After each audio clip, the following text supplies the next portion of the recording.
Okay, so once Shirley gets the script up, Warden, we can begin. Not the script, the agenda. Okay.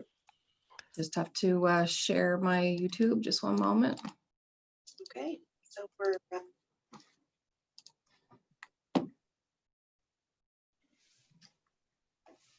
Warden Smith, do you see the agenda at this point? I don't use it, so it's fine. yes, Is it on the yes. screen? So Okay. Warden, you can begin. Thank you.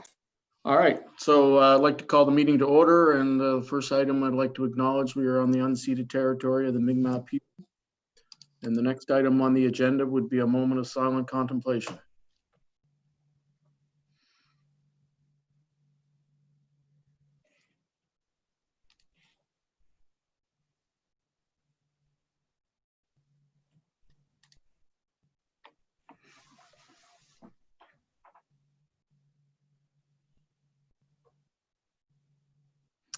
All right, the first item would be the approval or the amendments to the agenda.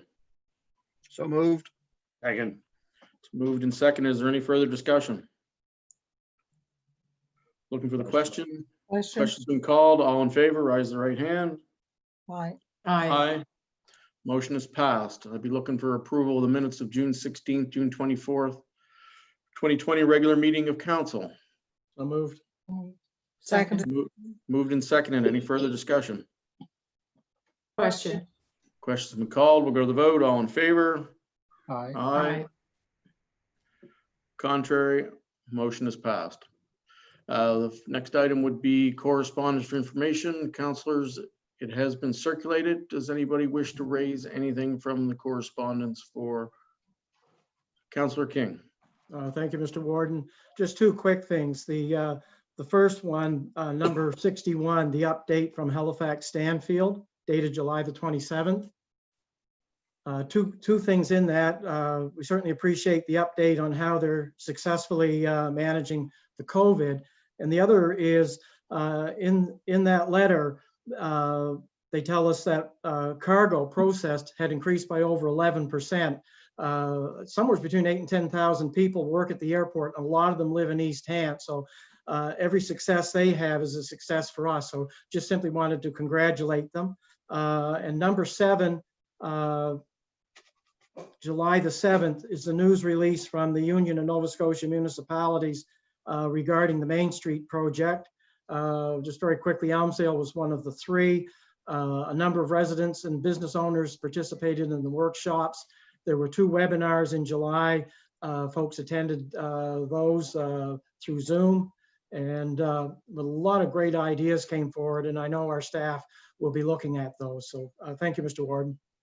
Thank you. Any other? Seeing none, we'll move on to correspondence for decision.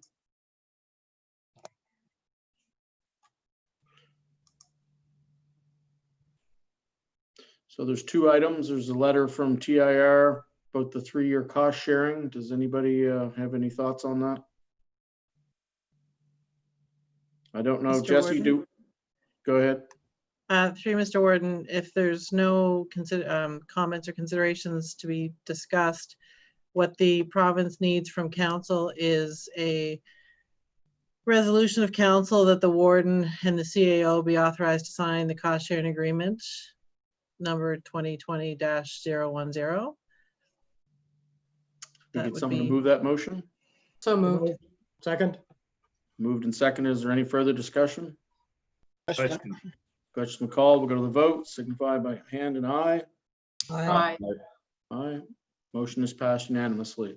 The other item on the agenda is an email from Todd Swinimer resigning as from the Fire Advisory Committee, which we will need to fill that place with the nominating committee, but also as the fire chief from Mount Uniacke.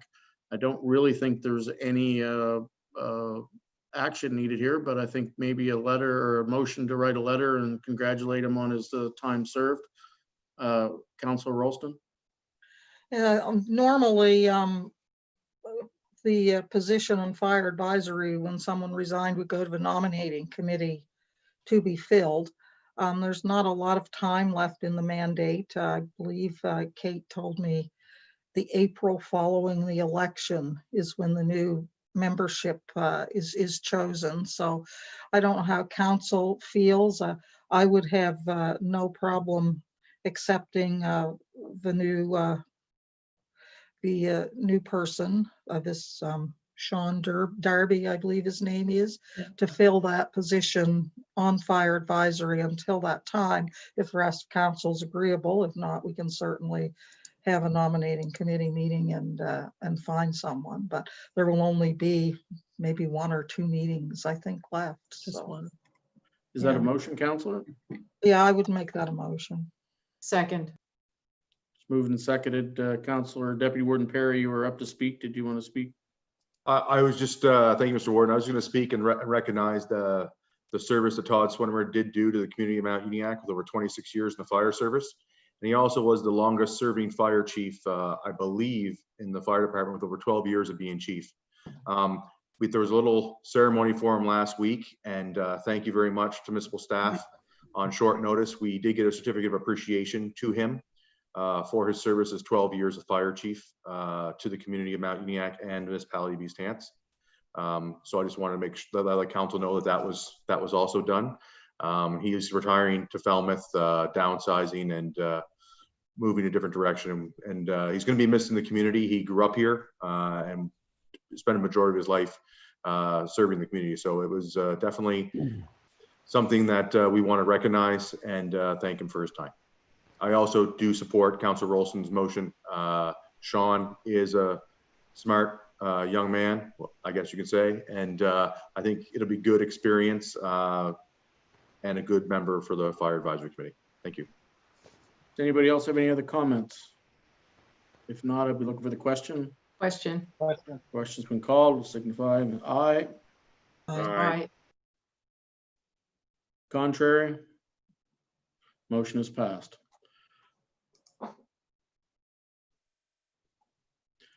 So the next item is the public hearings. We're now 2 minutes late, so let me get the script up.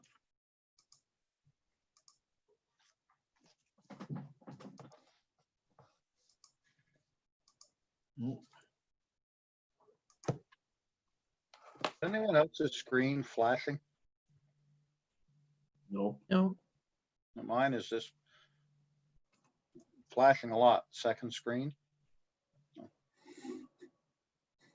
All right.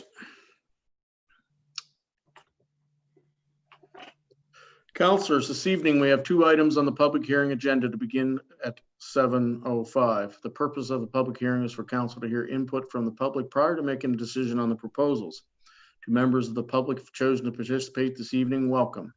Anybody who wants to comment or ask questions will be provided an opportunity to do so via previously submitted written comments, prearranged telephone call in, and live chat tonight via our YouTube stream on the municipal website.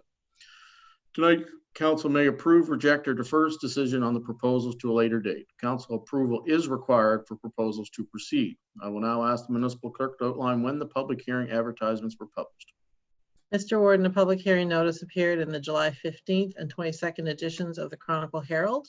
The notices described the proposals, gave the date and time for this public hearing, and where the staff reports were available for viewing. Details were also provided on how the public may make written and verbal submissions to the public hearing. This public hearing is being live streamed through the municipal website and YouTube. And for everyone's information, there is a 20-second delay to the video feed.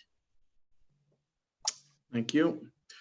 Councilors, the first item on the public hearing scheduled this evening is a municipal proposal to amend the land use bylaw to require designated visitor parking at multi-unit dwellings. I will now ask the Chair of Planning Advisory Committee to present his report. Thank you, Warden. Planning Advisory Committee has considered the proposal on behalf of Municipal Council. The committee has reviewed staff's reports, completed their evaluation, and will make a recommendation to Council during this hearing.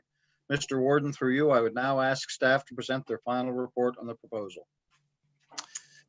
All right. Go ahead, John. Thank you, Mr. Warden. Just to screen share here.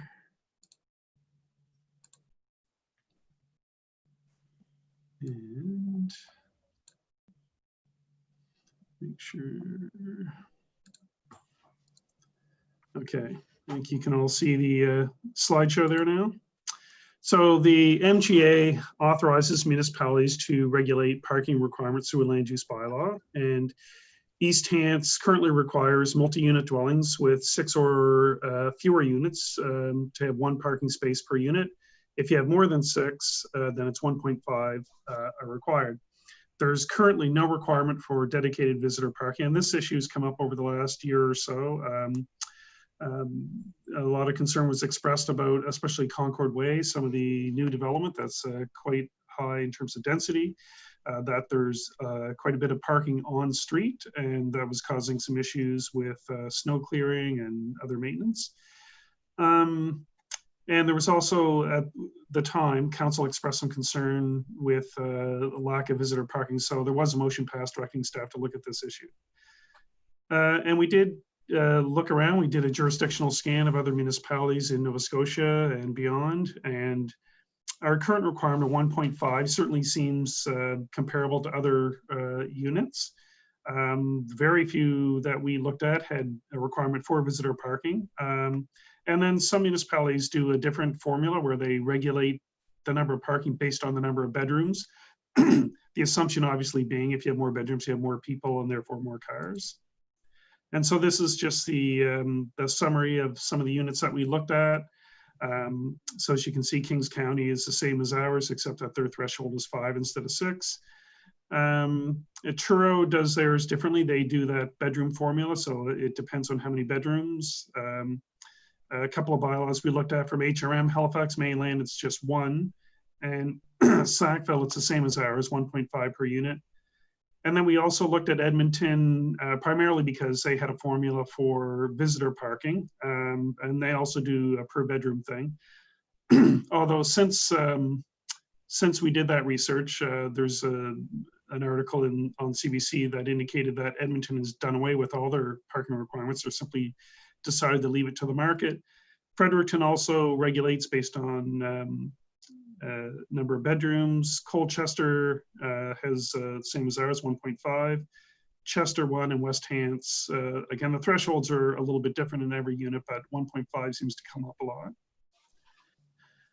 We also talked to a number of building owners in the corridor area who generally thought that our current regulations were fine. In fact, some suggested we should lower some. So staff, there was some discussion when this went to PAC the first time. The motion there indicated that we were going to go from 1.5 to 2, and staff expressed a fair bit of concern with that. You know, the idea being that if there are 2 adults in the house, there are probably 2 cars. Our research doesn't indicate that on average, every Canadian household has 1.5 cars, which is probably where our number came from. And the more dense your housing, the less cars are. The more urban, the more dense. There are fewer cars.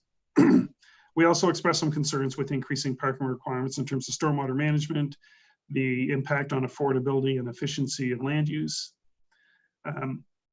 So the amendments would simply add visitor parking and not these are the alternative amendments that were considered, which would include 2 spaces for each dwelling unit in addition to the visitor parking, which is set at 1 space per 7 dwelling units. So that is, this slide here shows the actual amendment that's moving forward tonight.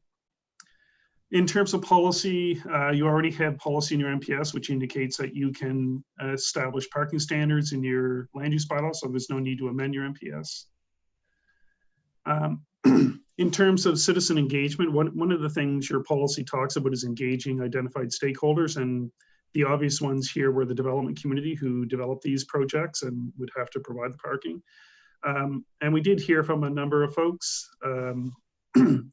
For example, Corridor Developments gave some real world numbers for their 3 buildings on Kiley Lane, where it's from 1 space per unit to 1.21.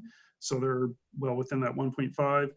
Armco expressed some concerns with the earlier proposal to go to 2, saying that they'll be aiming at a lot of seniors and single adult households. And they also suggested that we simply use the municipal traffic authority to deal with any of those on-street issues that we were experiencing.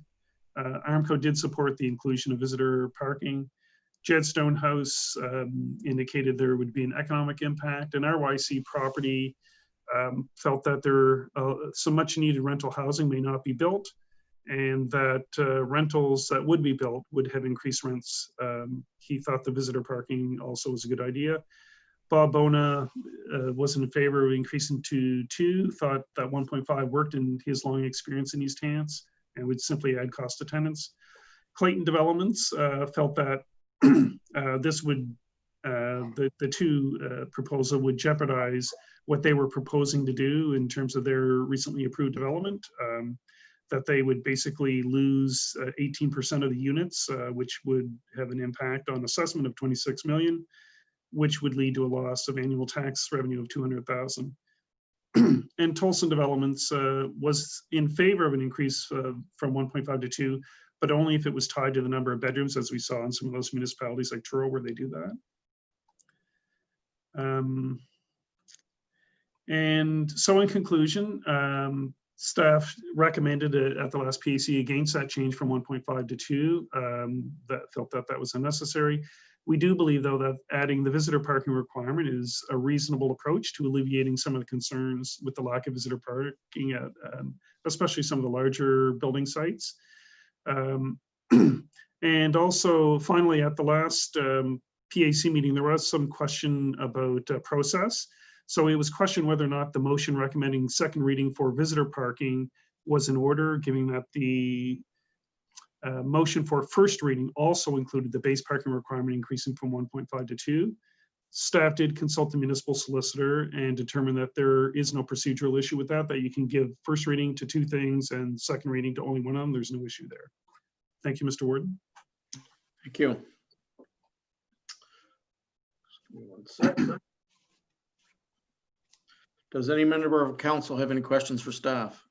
Councilor Rolston. Yes, I'm not in favor of the change that was made following first reading. Stakeholders that were engaged, and I understand, and I don't know what's happened, but my whole screen has gone wonky here. I have all kinds of things going on. I believe that we did first reading requiring the 2 parking spaces. I believe that the discussion held around that was in response to issues that were being felt in various places. 70 stakeholders were contacted, only about 6 replied, and one of those was not entirely opposed to it. I just think it's a proactive thing to do.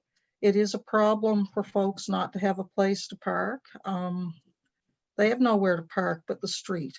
And, you know, you can make bylaws and ticket them and fine them and everything else. But the bottom line is, if there's nowhere to park, there's nowhere to park. So I would like to ask a question that, since it has been determined by the solicitor that it is procedurally okay to only give second reading to part of what was done at first reading, would it not also be procedurally correct if we decided to give second reading to the entire motion that was given first reading, or the entire thing? Well, through you, Mr. Warden, yes, you gave first reading to that whole package, and that's what we advertised for the public hearing. So you could consider both. Yeah. And the appropriate time to do that would be at the time the motion was made. Would that be correct? I would think so, Mr. Warden. So there's a recommendation coming from PAC, and it would be at that time. I guess you would either deal with that motion or another one. Okay, thank you. And I think the problem is maybe we have 2 people sharing their screens. I have a staff report on the big screen, and I have the public hearing thing on my other screen. I can stop sharing. That fixed it. And Does now that I help? have, that just put the report, yeah, the script on the other screen. Thank you. That's all for now. All right, thank you. Councillor King. Thank you, Mr. Warden. Question for staff. In the report, outside of the visitor parking, staff are basically recommending status quo, I think, for 6 or under multi-units, 1 parking space and over 1.5. And if I'm reading them correctly, I read the development agreements both for Armco and Clayton, and for medium density multi-residential, things like the stacked townhouses, and there can be anywhere from a few to many on a street. The garden home clusters could be 4, could be 36, etc. And again, if I'm reading it correctly, it's required that they have 2 parking spots per residential unit. Is that correct? Through you, Mr. Ward, for the single units and the 2 units, I think is what we captured with that. So those would be the lower density housing in Armco and Clayton. Again, if I'm reading it correctly, it doesn't include it in the low density. It includes it in the medium density. So my question is, a lot of the infills that take place, particularly in the corridor area, you know, are they not very similar type developments? Are they not required to have 2 parking spots for residential unit, the same as Armco and Clayton? Through you, Mr. Ward, no. The number there is 1 on those. So if it's as a right development, if it's the R1 zone, for example, then you're only required to have 1 parking stall. Okay. Although It most have more because they also have a garage or whatever, but. To me, anyway, reading it, and again, if I'm reading it correctly, to me, it just seems to be inconsistent. Thank you. Councillor Rano. Yes, thank you. I'm not happy with it, the way this has taken place at all. We made a motion, with first reading, and a motion passed. Now we go to second reading, and we went to the committee, and staff has come out very strongly about this. And I just don't like the way the process has happened. But having said that, looking at this for a second time, I may feel that I think probably the best way to go would be a 1.75 spaces per unit.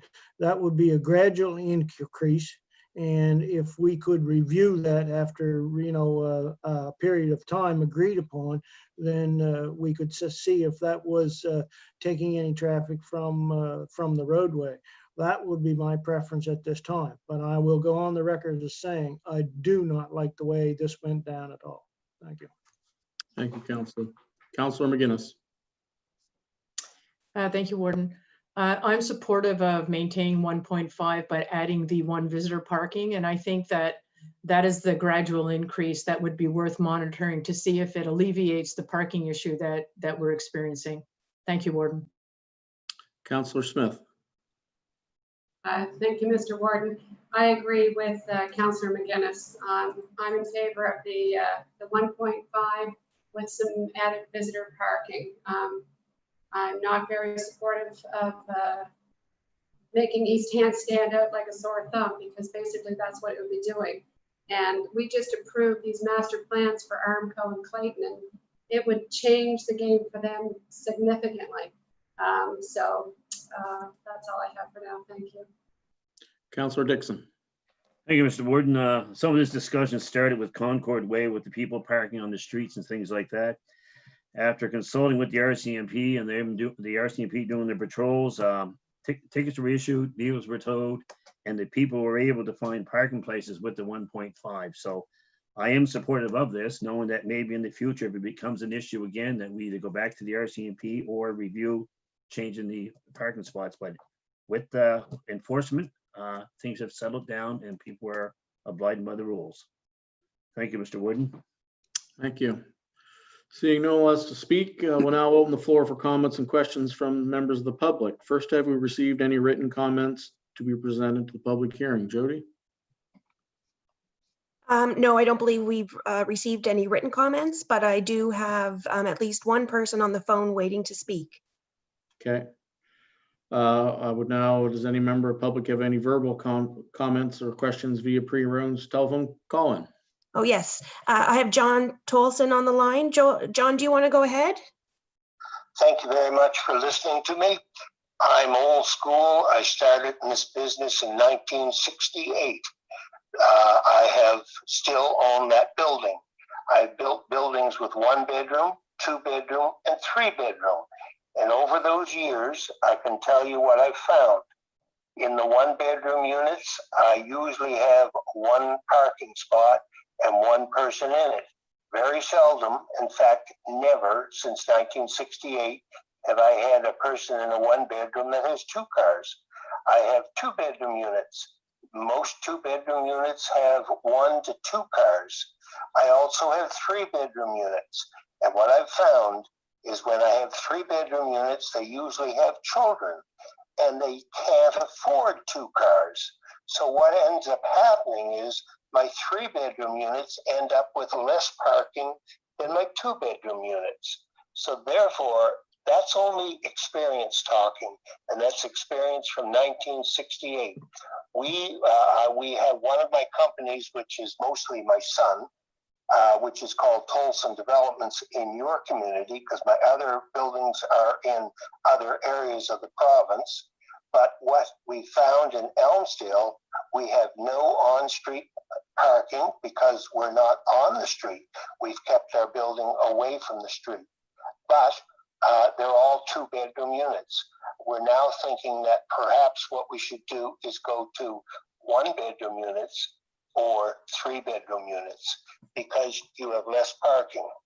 And the other thing is, the more parking you have, the less green space you have. That is very important nowadays.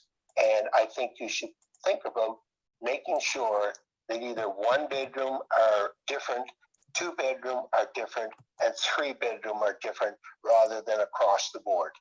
Thank you. Thank you, Mr. Tolson. Does Jody, do we have anybody else come on the phone? I don't have anyone else, Warden, but I would like to confirm that the other caller isn't going to call. So if you could just give me a moment. Okay, can we move on to the live chat on and see if there's anybody there? I have nobody there right now. Okay.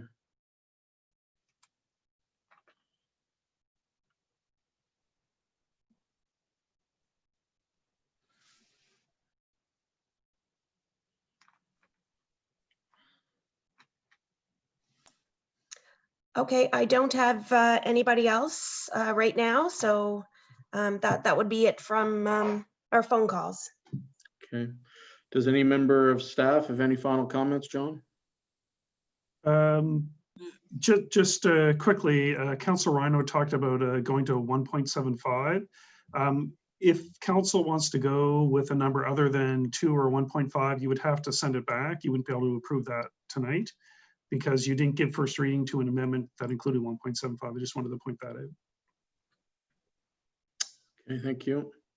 I would ask the chair of PAC to make his committee's report. Thank you, Warden. Planning Advisory Committee recommends that council give second reading to amendments to the land use bylaw that require dedicated visitor parking for multi-unit dwellings at a ratio of 1 space per 7 units. As chair of PAC, I so move. So we have a seconder. Okay, it's moved and seconded. Are there any final questions or comments from municipal councilors? Councillor Smith. My monitor screen, I have a script on my monitor screen, so I could not see what Councillor Green just read. Do you want him to read it again? Yes, please, and I'd like my screen, my monitor. Well, I'm good. you're good? Okay, Councillor Rolston. Yes, I would like to move an amendment to the motion to restore the 2 parking space as was in the original first reading. So we have a motion. Do we have a seconder for that motion? Seconder going once, twice. Second. It's been seconded. So we have a motion on the floor. Anybody want to comment to the motion? Councillor Rolston. And I realize that my amendment is probably not going to pass, but I still continue to believe that this whole discussion started because we were having problems. And just because one particular problem appears to have been resolved for now, I just feel that it is our mandate and that it is our responsibility to try and be ahead of the curve. and to prepare so that further problems don't happen down the road, and so that problems like this don't escalate. And perhaps we are different from other areas, I don't know. But I look at the town of Truro and I see their regulations, and you know what? For anything over a 2-bedroom, it's 2 parking spaces. So it's not completely out there. And I just continue to think that if we are not going to provide adequate parking, that problems will surface again, and they will continue to surface. And you can tow people's cars and you can ticket them, but it won't fix the problem. And I also continue to feel that vehicles parking on streets provide a safety issue for the public, both the motoring public, for first responders. And I guess that's the reason I am fully cognizant that my amendment will probably not pass, but I felt that I was going to make it anyway. So thank you. Any more comments on the amendment? Seeing none, I'll ask the question. Question's been Question. called. All in favor of the amendment, signify right hand and aye. Aye. Contrary? Nay. All right, the amendment has failed. Moving on to the main motion. Do we have a question on the motion? Question. Question called. All in favor? Aye. Contrary?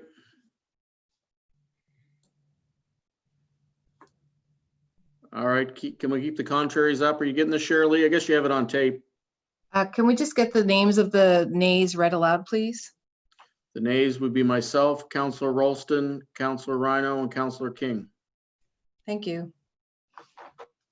All right, moving on. Councillors, the second item on the public hearing scheduled this evening is a municipal proposal to amend the subdivision bylaw to use sewer and water capacity in evaluating subdivision applications. I would now ask the Chair of Planning Advisory Committee to present his report. Planning Excuse me, advisory. I'm sorry, I know this is inappropriate, but my screen sharing is not showing me my agenda. It's showing me the script. I apologize for interrupting, but I would like my monitor to go back to sharing the agenda. I'm not sure what happened, but I have the script. I think it shares the agenda when we're not On the using script. The script is showing for the warden's benefit and mine, I believe, but I have it and I think the warden does as well, so. Yeah, I do. I don't. Oh, okay. Okay, so it is correct then, and I'm just, Yeah. okay, thank you, I apologize. Councillor Green? Planning Advisory Committee has considered the proposal on behalf of Municipal Council. The committee has reviewed staff's reports, completed their evaluation, and will make a recommendation to council during this hearing. Mr. Warden, through you, I would now ask staff to present their final report on the proposal. Sean, you handling this one again? Yeah, okay, just gonna find it here. Share that one. And- Okay, so again, I refer back to the MGA, which authorizes municipalities to adopt subdivision bylaws that control the creation of new lots and streets. And obviously, one of the key considerations in serviced areas in approving new lots would be the availability of servicing. And staff are recommending that the subdivision bylaw be amended to make it clear that sewer and water capacity will be considered in evaluating subdivision applications. The proposed amendments would also ensure that capacity is not allocated if it is not expected to be used within 5 years. With some of the newer, larger developments, so I guess we were concerned that individual developments could tie up a lot of capacity for many years and slow other things down. That's why this is here. So we've drafted amendments to that effect, and the public hearing would be the last step. So the proposed amendments, again, would basically give the municipal engineer the discretion to determine if sufficient capacity exists on our water and sewer systems for subdivisions. And there's some criteria that is now in the bylaw that wasn't there before to talk about existing system usage, anticipated usage of the proposed subdivision, capacity allocated to approved but not yet built development, capacity required for other municipal priorities such as economic development. So for example, if we were planning a major expansion of the business park, and then any other criteria that the municipality considers to be relevant. In addition to that, the next section talks about withholding approval, even if we have capacity for some of those lots where we believe that the developer won't really be in a position to use all that capacity within 5 years. So we can withhold approval on some of those lots. And in terms of policy, again, there's really no change required to your MPS. You have a servicing section there that talks about these requirements, and the MGA basically authorizes you to outline what's required for preliminary evaluation and tentative and final approval. And these amendments are proposed to be added to the tentative requirement, or for tentative approval. And citizen engagement back, it's actually the same policy section that we deal with the previous application, because it's not a site-specific rezoning or something where there's a community to solicit. In this case, again, the identified stakeholders were the development community. And we did send out a request for comment on this in addition to the public hearing notice to that group, and we did not receive any responses. So that's a presentation. Thank you, Mr. Chair. Okay.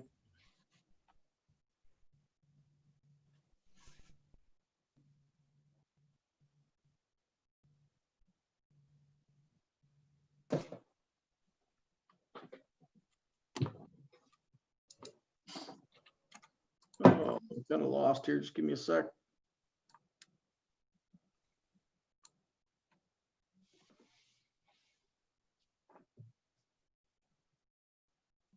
Too many screens open. All right. Does any member of council have any questions for staff? Seeing none, we'll now open the floor for comments and questions from members of the public. First, we have we received any written comments to be presented to the public hearing? No, we have not. All right, thank you. Does any member of the public have any verbal comments via prearranged telephone call in? No, we do not. Does any member of the public have comments or questions via live chat on YouTube? No, we do not. They do not. Okay. This last call for comments or questions via YouTube. Does any member of staff have any further comments? No, Mr. Warden.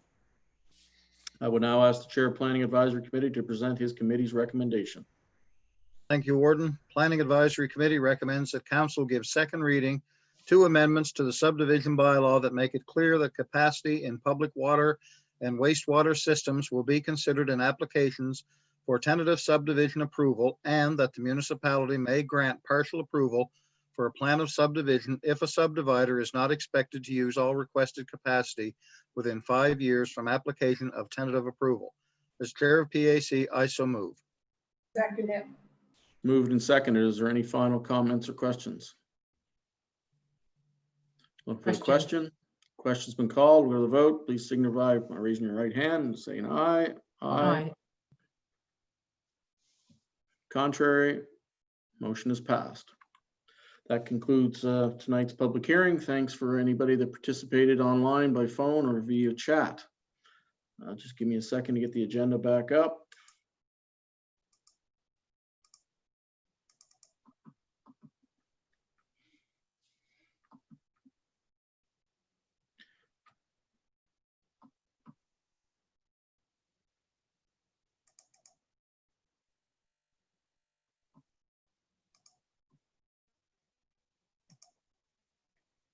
I meant to print this and then I didn't, but I saved a tree, so a couple seconds for a tree.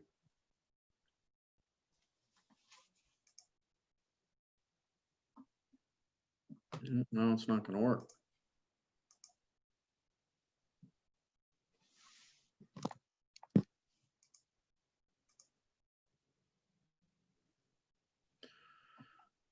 All right, the next item on the agenda is committee reports. The audit committee, Councilor Rolston. I believe that before that, Mr. Warden. Oh, sorry, no. All right, the election, yeah. the presentation by Dean and Connie. Welcome, Dean, for doing this presentation on some last minute. Anyway, I would turn the floor over to you if you have a presentation to share. I think that's been enabled, so you can move forward. So councillors, before Dean starts, if I could, Connie and I had some discussion. She had, and I don't see Connie on the call, but I think she's here somewhere. She was there a minute ago. Her video is probably off at this point. Connie and Mark had some discussions around the legality of doing telephone voting in the manner that we had discussed at committee at some length, and she can explain to you the intricacies of why the method that we were looking at probably wouldn't work. From that point, Connie reached out to IntelliVote to see about using their internet and telephone voting system to do telephone voting. So what we have discovered is that they offer both. So we wanted to, with the significant amount of discussion around telephone voting at the last committee meeting, we just asked Dean if he could come for a few minutes and have a chat with you about the system. No commitments, just for information for councillors. So I'm going to ask Connie, first of all, just to give you a 2-minute what she has found out about telephone voting and proxies and whatnot. And then maybe we can jump in to listen to Dean describe their product. Okay, Connie. No, Can't hear you, Connie. You can enable your audio.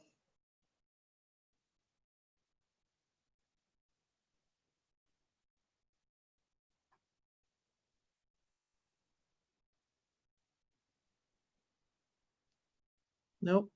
No. Unplug your headpiece and plug it back in, maybe. Hello? There you go. That works. It's not my first Zoom call. No, I bet it's not. Oh, now we lost you again. How about that? Perfect. That works. Bill? Yeah, it's a little low on the volume, but Can I change that? I think you have a loose cord in your headphones. Can you try unplugging and maybe trying it without your headphones on, Connie? Can you Does hear that me work? now? Yeah. Yep, that's okay. that works good. So where we were at our last meeting, last discussion, was to offer a simplified telephone voting system so that if people wanted to vote without leaving their home, that they could simply call in, which is something that we had originally discussed. Where we left it at the last meeting is I would go back and have a discussion with legal counsel to make sure, to talk about how we would do that, the affidavit. So what we in fact did was go back and read the bylaw, and the difficulty that we ran into is telephone voting itself in the bylaw really talks about the electronic telephone system. And so the problem we really ran into, what it really came down to, was the definition of a telephone ballot means a person selects an option from a telephone dial, they press their choice. And so the definition, by definition, we couldn't really fit a simplified telephone system into that. But what we did conclude is you could still do it. It would simply be part of your proxy system. So in a proxy system, the alternate proxy system that we had put in our bylaw, they could still indicate their choice to the proxy via telephone. And so we could make it work that way. The other difficulty with the proxy voting system potentially for this telephone option to be seen as a solution is that it's only available to people who are over 60 years old and who meet the definition of a taxpayer that's at risk. And so it wouldn't universally be accepted. So we were going to come back and say, well, it really is part of a proxy system, this ability to telephone. It still is, and it still can be used. But in the meantime, what we came to understand is that the telephone and internet voting option was still available. We thought the boat had probably sailed and we weren't able to do that. That turns out not to be the case. We can still sign off. The way the system works, it's electronic voting. It's not either internet or telephone. It's both of those things. And the cost is actually fairly reasonable. It's $2. Well, Dean, I'm sure will update you. It's $2.35 per eligible voter. If you don't have elections in most of your districts, if you only had 2 elections, then you would only pay $2.35 per voter in those districts. So the cost could be $50-some thousand if you have elections in every district, but if you don't, then the cost obviously is $2.35 per eligible voter. So there are lots of upsides, and Dean can give you many of the upsides. The upside that I see of going this way is it does provide another obviously very safe option for anyone who wishes to vote in that manner. And should we be in the middle of a second wave when the election happens, it is absolutely a safe method to have people vote. So I would suggest that you seriously consider it. What I'm most concerned about, if we are in the middle of a second wave when the election hits, I think we could run a safe election. The unknowns, I guess, it would be a little bit harder to keep staff safe, although we would follow all health protocols for sure, but there would be an increased risk to staff. I think your bigger risk is that you have people who no longer want to work in the election because they feel at risk. You have maybe operators of halls who don't want you in their hall because they feel the risk, and they take away our facilities last minute. So there are risks, particular risks, I think, if there happens to be a second wave and we're in the middle of that wave.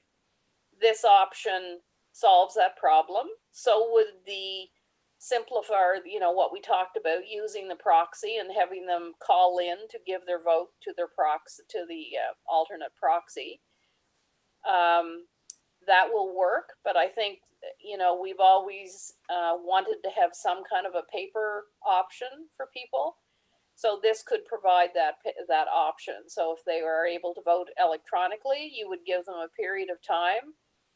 We can talk about that if there is interest in this. What I would suggest is you drop your first advance poll. You offer your electronic voting up until, say, Wednesday before the election, or even Monday before the election. You have your, what was our second advance poll, and your regular poll by paper. We follow all the same process. We may have to queue cars. We may have to offer, being able to vote from their car, which I suggest you would. But I think this is a really good option, in particular if we happen to be in a second wave. And of course, we're not going to know that. So I think the riskless thing to do is to offer this electronic voting. And there are other benefits. There are benefits in the way that they manage our electoral lists. There's benefits in the way the candidates are able to see who has voted via electronic means. So candidates themselves are able to go into the system and see who has voted in their areas. So I think there are absolute benefits to having this system beyond allowing people to vote electronically.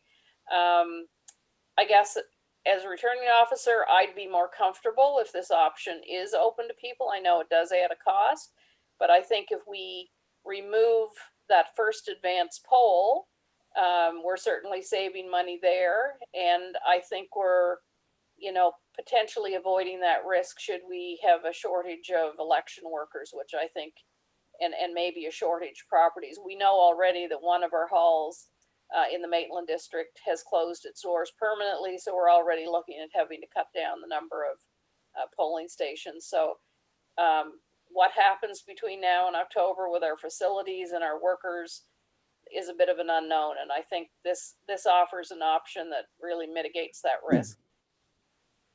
Happy to answer questions. And I know Dean's standing by. Okay, Dean, we'll turn the floor over to you. Okay. Yep.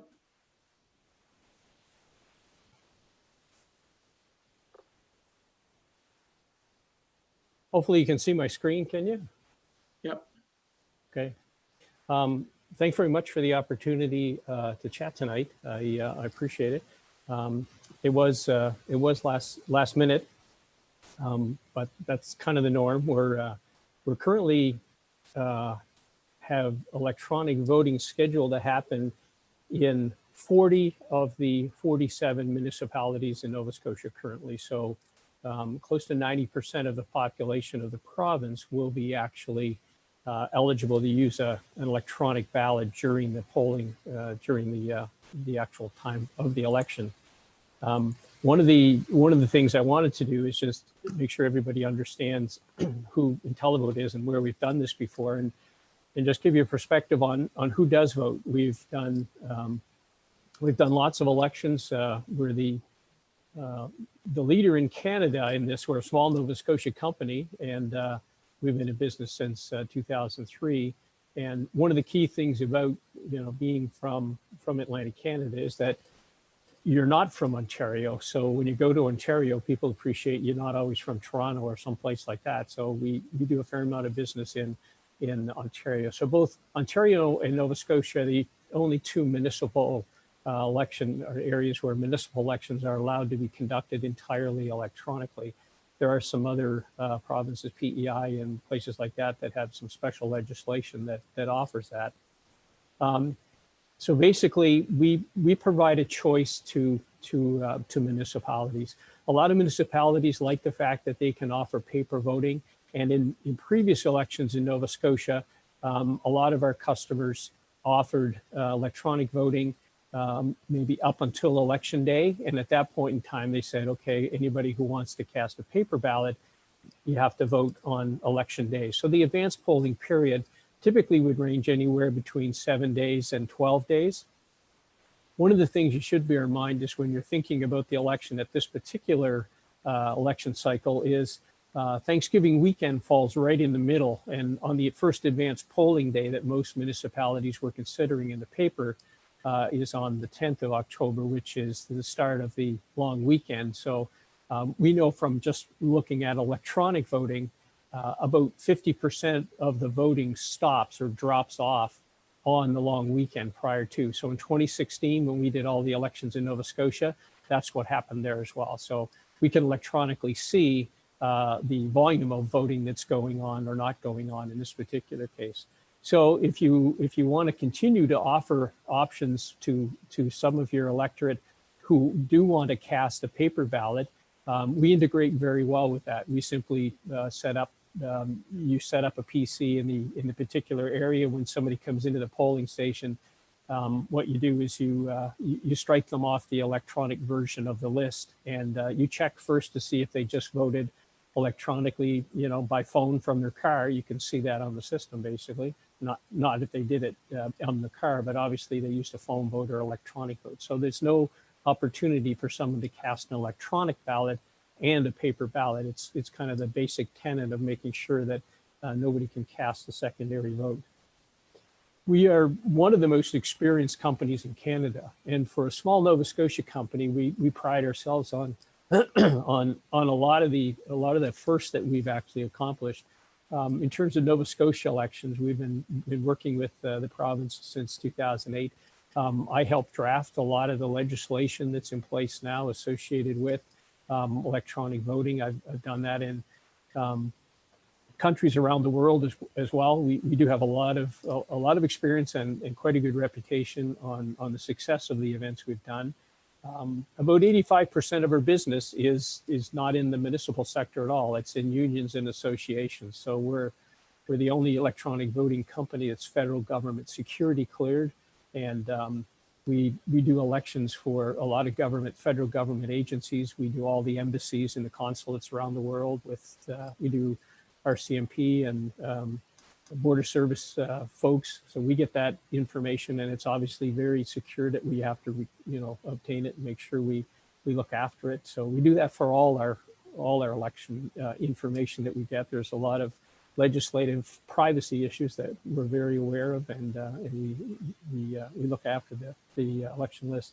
The other major tenants that we have in our system a lot of times are First Nations who are getting into other levels of self-governance. We're also very active in Ontario. In 2018, we did 101 elections across the province in Ontario at the same time. It almost killed my entire staff. It was very busy for many, many months, but we managed to do it, and to a lot of accolades from our folks there. They vote every 4 years, so as does Nova Scotia, but luckily they're 2 years apart. So in every even number year, there's elections. And we also we're the leader in doing political leadership elections, where provincial governments are electing, or provincial organizations, parties are electing their leaderships. Actually, this week we're running the Liberal leadership election in Newfoundland and Labrador, where Dwight Ball has stepped down as the premier, and 2 candidates are running to replace him as the premier of the province. One of the most interesting things about the elections in voting is why people don't vote. And it's Stats Canada, after every federal election, goes out and says, okay, who didn't vote? And they take a poll of those people and they ask for the reasons why. And these are the standard reasons. And one of the interesting things about why people don't vote, the number one reason, if you put it into categories, is convenience. And basically, there's a lot of people who are ill or disabled or need transportation. A significant number of them are just too busy. And there is a subset of the people that just aren't interested. And municipal elections are the ones that garner the lowest population. And I know East Hants has had a little bit of a struggle trying to get over that 20%. The average across the province is closer to 42 or 48%. I forget exactly what it was. But what's interesting about this is most people wonder about the age of people that voting. We all know that older citizens are the ones that like to vote. They have voted for the vast majority of their life, and they have much more of a sense of civic duty. Adding electronic voting to a voting situation and offering internet and telephone voting does not really generate a lot of extra voting at the young age group. You could offer somebody in the 18 to 25 age group a lottery ticket if they voted, and they still wouldn't vote. So what we've done is we've studied this over the hundreds and thousands of elections that we've done. And older voters vote more, they vote double the number of times in terms of quantity of people voting than the younger cohorts. It is the most common misconception that's out there, is that older voters will not use an electronic device. I have a slide in a minute just to show you the massive growth that older citizens in terms of coming online. I think the COVID situation in and of itself has driven a lot of that. But what you can see is 2 different things here. The level of disinterest from the older cohort of people voting is a very small percentage of them that actually aren't interested. If you look at the reasons that they can't or they didn't go out and cast a ballot, busy or away or ill or disabled, it's older voters who find the inconvenience of having to leave their house and go somewhere to vote is more difficult. And I think you'll all probably have a sense that the older population in East Hants are probably your most loyal supporters, and they go out there and they vote, and you can count on that. And that's a good thing that you can count on it. If you mix a fear of COVID in with the issues that are brought up by this, I think it's going to be a difficult sell to get everybody to come out on election day, especially if they're going to just paper vote. So that's the point, I think, that virtually every municipality in Nova Scotia that's gone with electronic voting has realized, that there has to be a safer way to actually get people out to vote. And a lot of the question is, well, who's online? Are the seniors online? Canada has one of the deepest penetrations of people using the internet in the world. We're at 91% as of 2018. I expect, once again, in terms of COVID, there's a lot more. But another interesting fact, and this is one by Canada, Stats Canada put out all these stats just recently, but 60% of those people age 65 and over have a smartphone, And the internet use for people who are 65 to 70 increased from 65% to 81% in 2016. I would venture to say it's another 5 or 6% higher in 2020. So what I wanted to just make sure everybody understood, this isn't a young person's reason to go out and vote. They're just disinterested, I'm sorry to say, and they're not really interested in politics. The people who are really interested in politics and are the supporters probably of most of you that are listening to this tonight tend to be over the age of 50. And this segment of the population is enabled. My mom's 94 and she has no idea how the internet works, but she has an iPad and she can send me pictures of cats playing the piano and stuff like that, like all kinds of stuff. And she can actually do it and she has no idea how it works and she doesn't have to. And the same is with electronic voting. And everybody has a phone, so you can get on a phone and do it. So when you look at the channels and the capability, it's pretty significant. The main reasons that we see in electronic voting is choice and flexibility. So Thanksgiving, if you talk to the Snowbirds Association of Nova Scotia, Thanksgiving is the first time during the fall that snowbirds go south. They actually leave after Thanksgiving. So that's right in the middle of the election period. So unless they go on that Saturday, or if they stay around to vote on that Saturday on a paper-based, you're not going to get a chance for them to vote.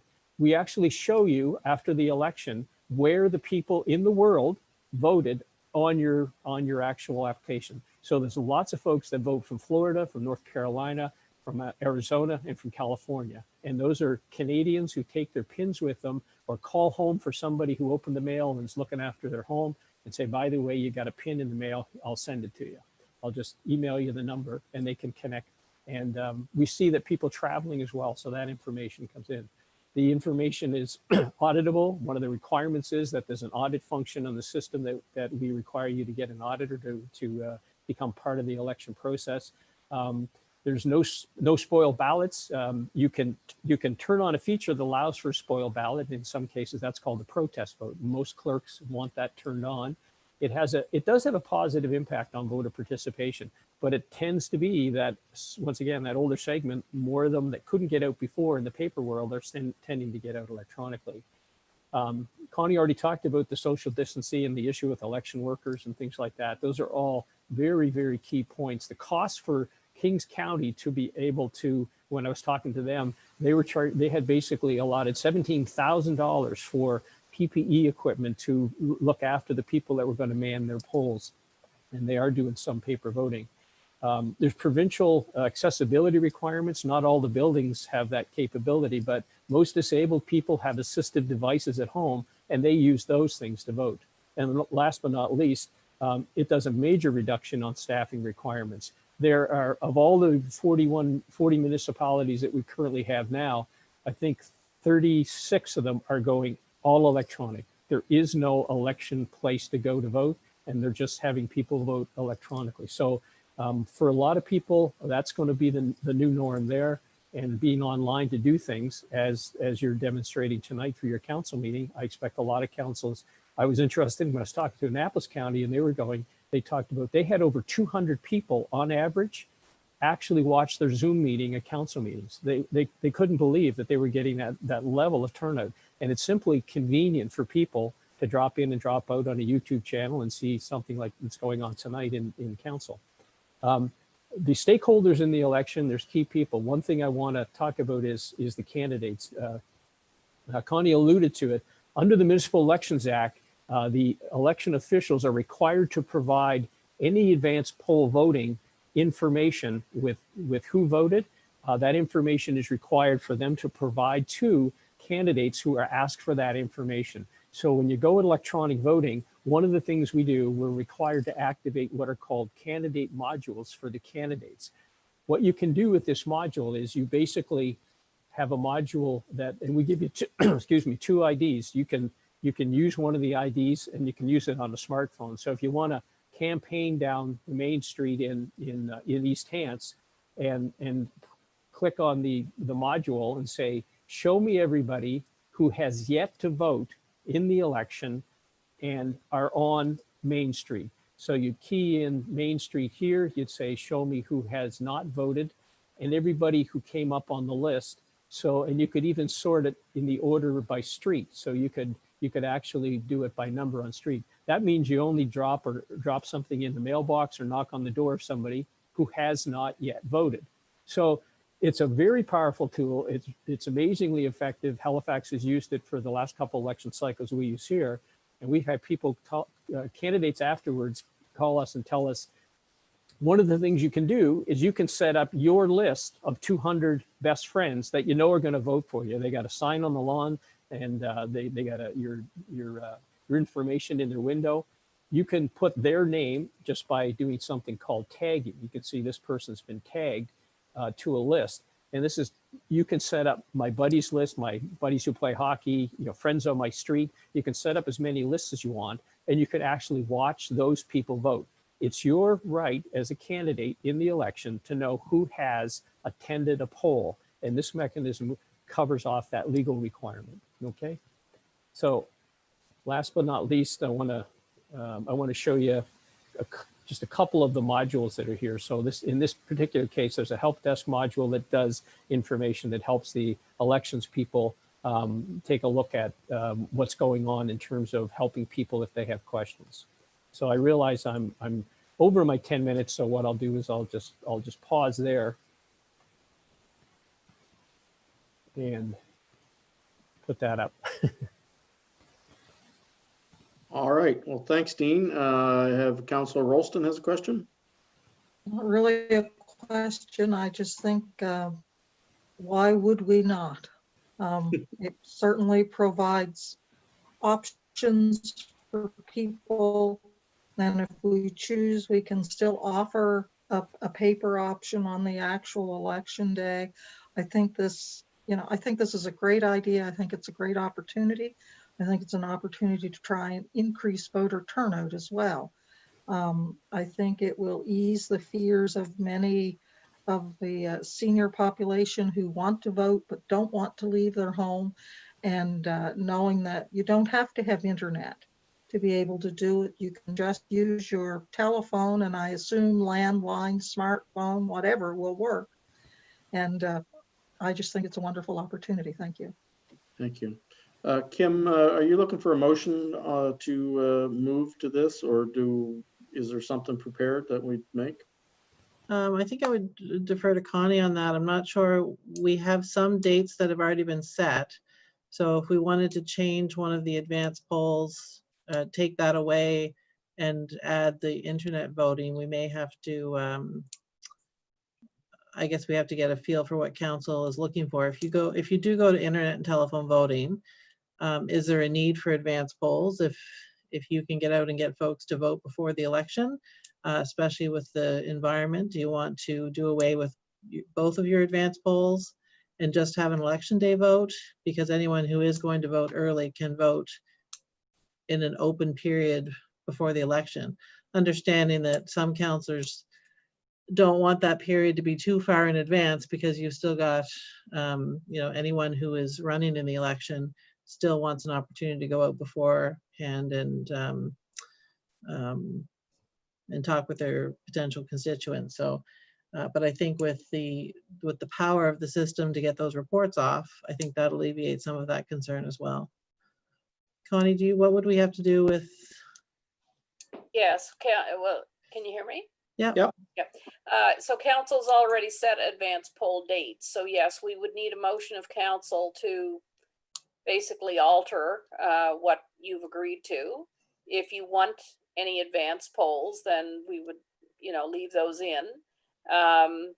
You would also, so the motion that you have sitting waiting from your committee right now, you'd have to deal with. And it basically talks about enabling proxy voting, drive-through voting, all of those things. I think you still want to activate those if you want to do them on your regular poll day, which I think you do.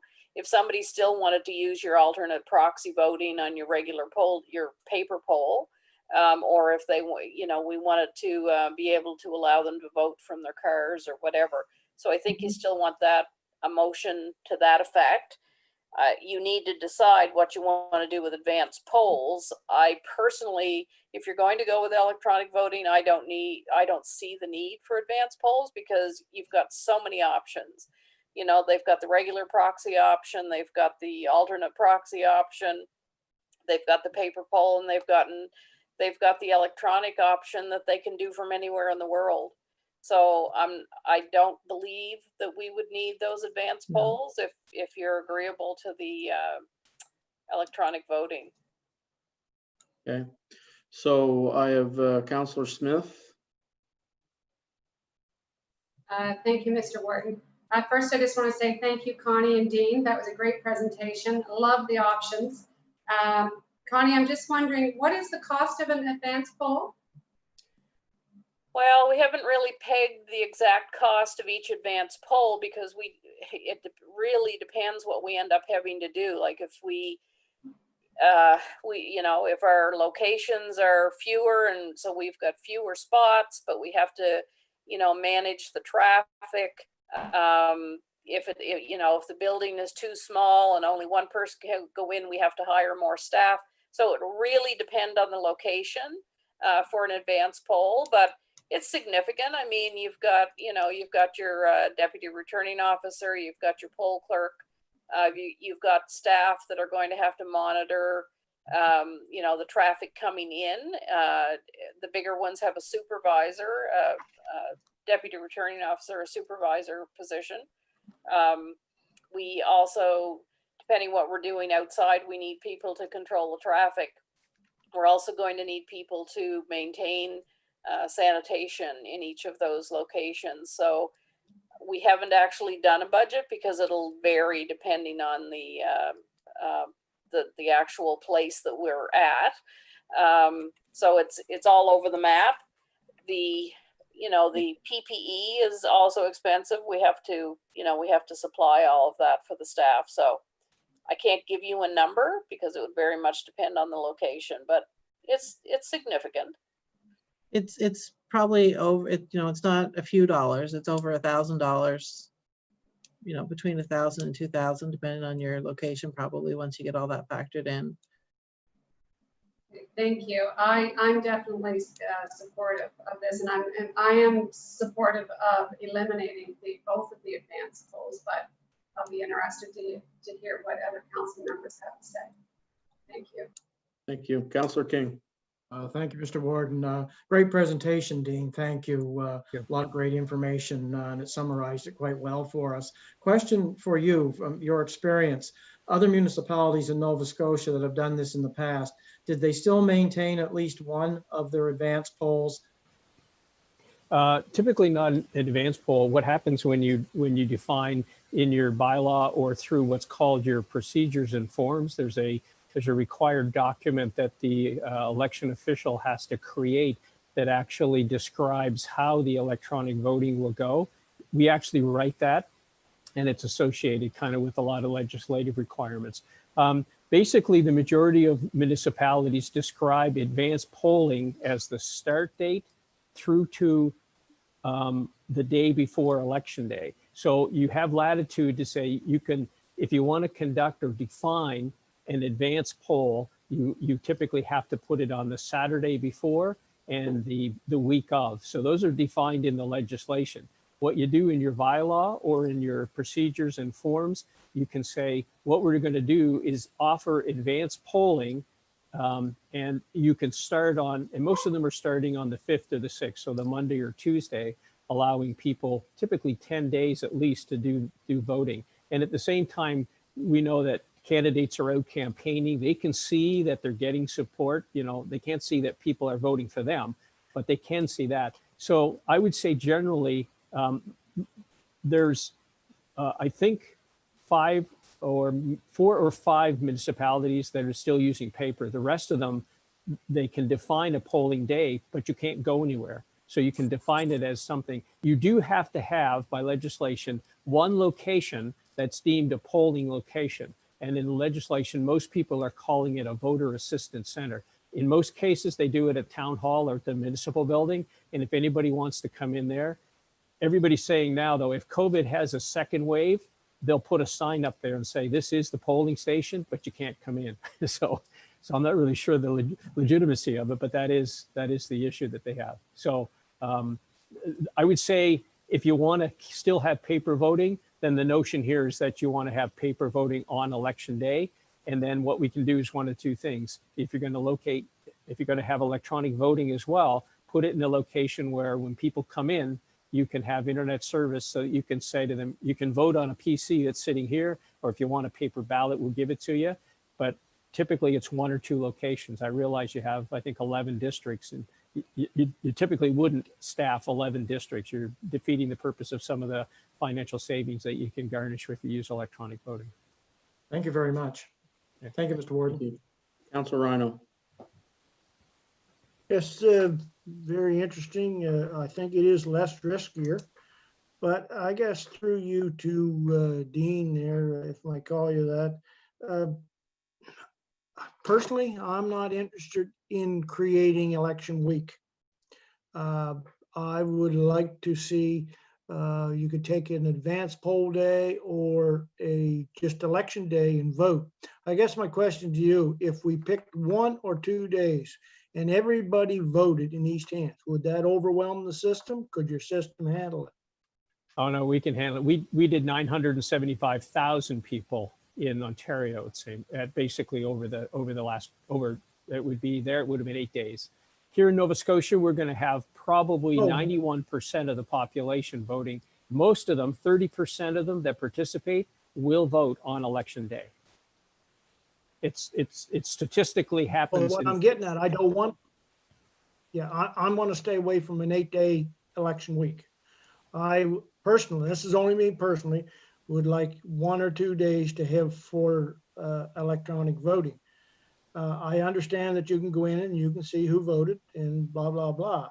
But to make it election week, I'm not in favor. And I just wanted to know if your system, if we only went with 1 day, could your system handle the whole of East Hants voting electronically in 1 day? Well, yeah, the clear answer is yes. And that 1 day, I should remind you that there's going to be 40 other municipalities voting on that 1 day. So it's not only East Hants that I have to engineer for, I have to engineer for every other municipality because they're going to vote on that day too. Well, that's why my question, with the ones that you have already contracted with, right? Can your system handle if we only went with 1 day and everybody voted in East Hants, worst case scenario? Can your system handle it? Yeah, I guarantee that we've done double that in other provinces, I guess is my point.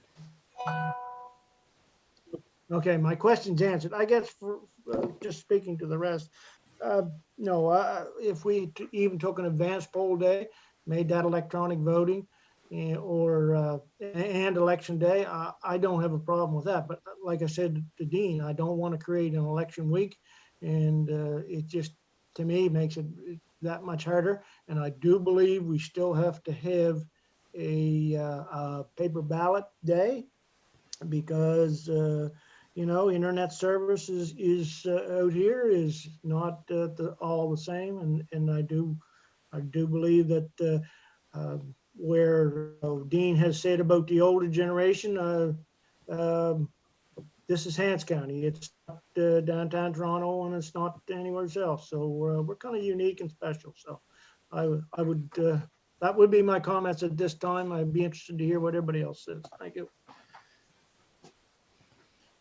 Councilor Rolston.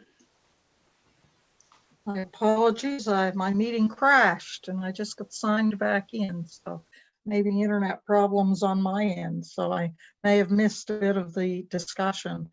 I guess I just want to confirm that if we went with this route, that just a regular landline telephone would work.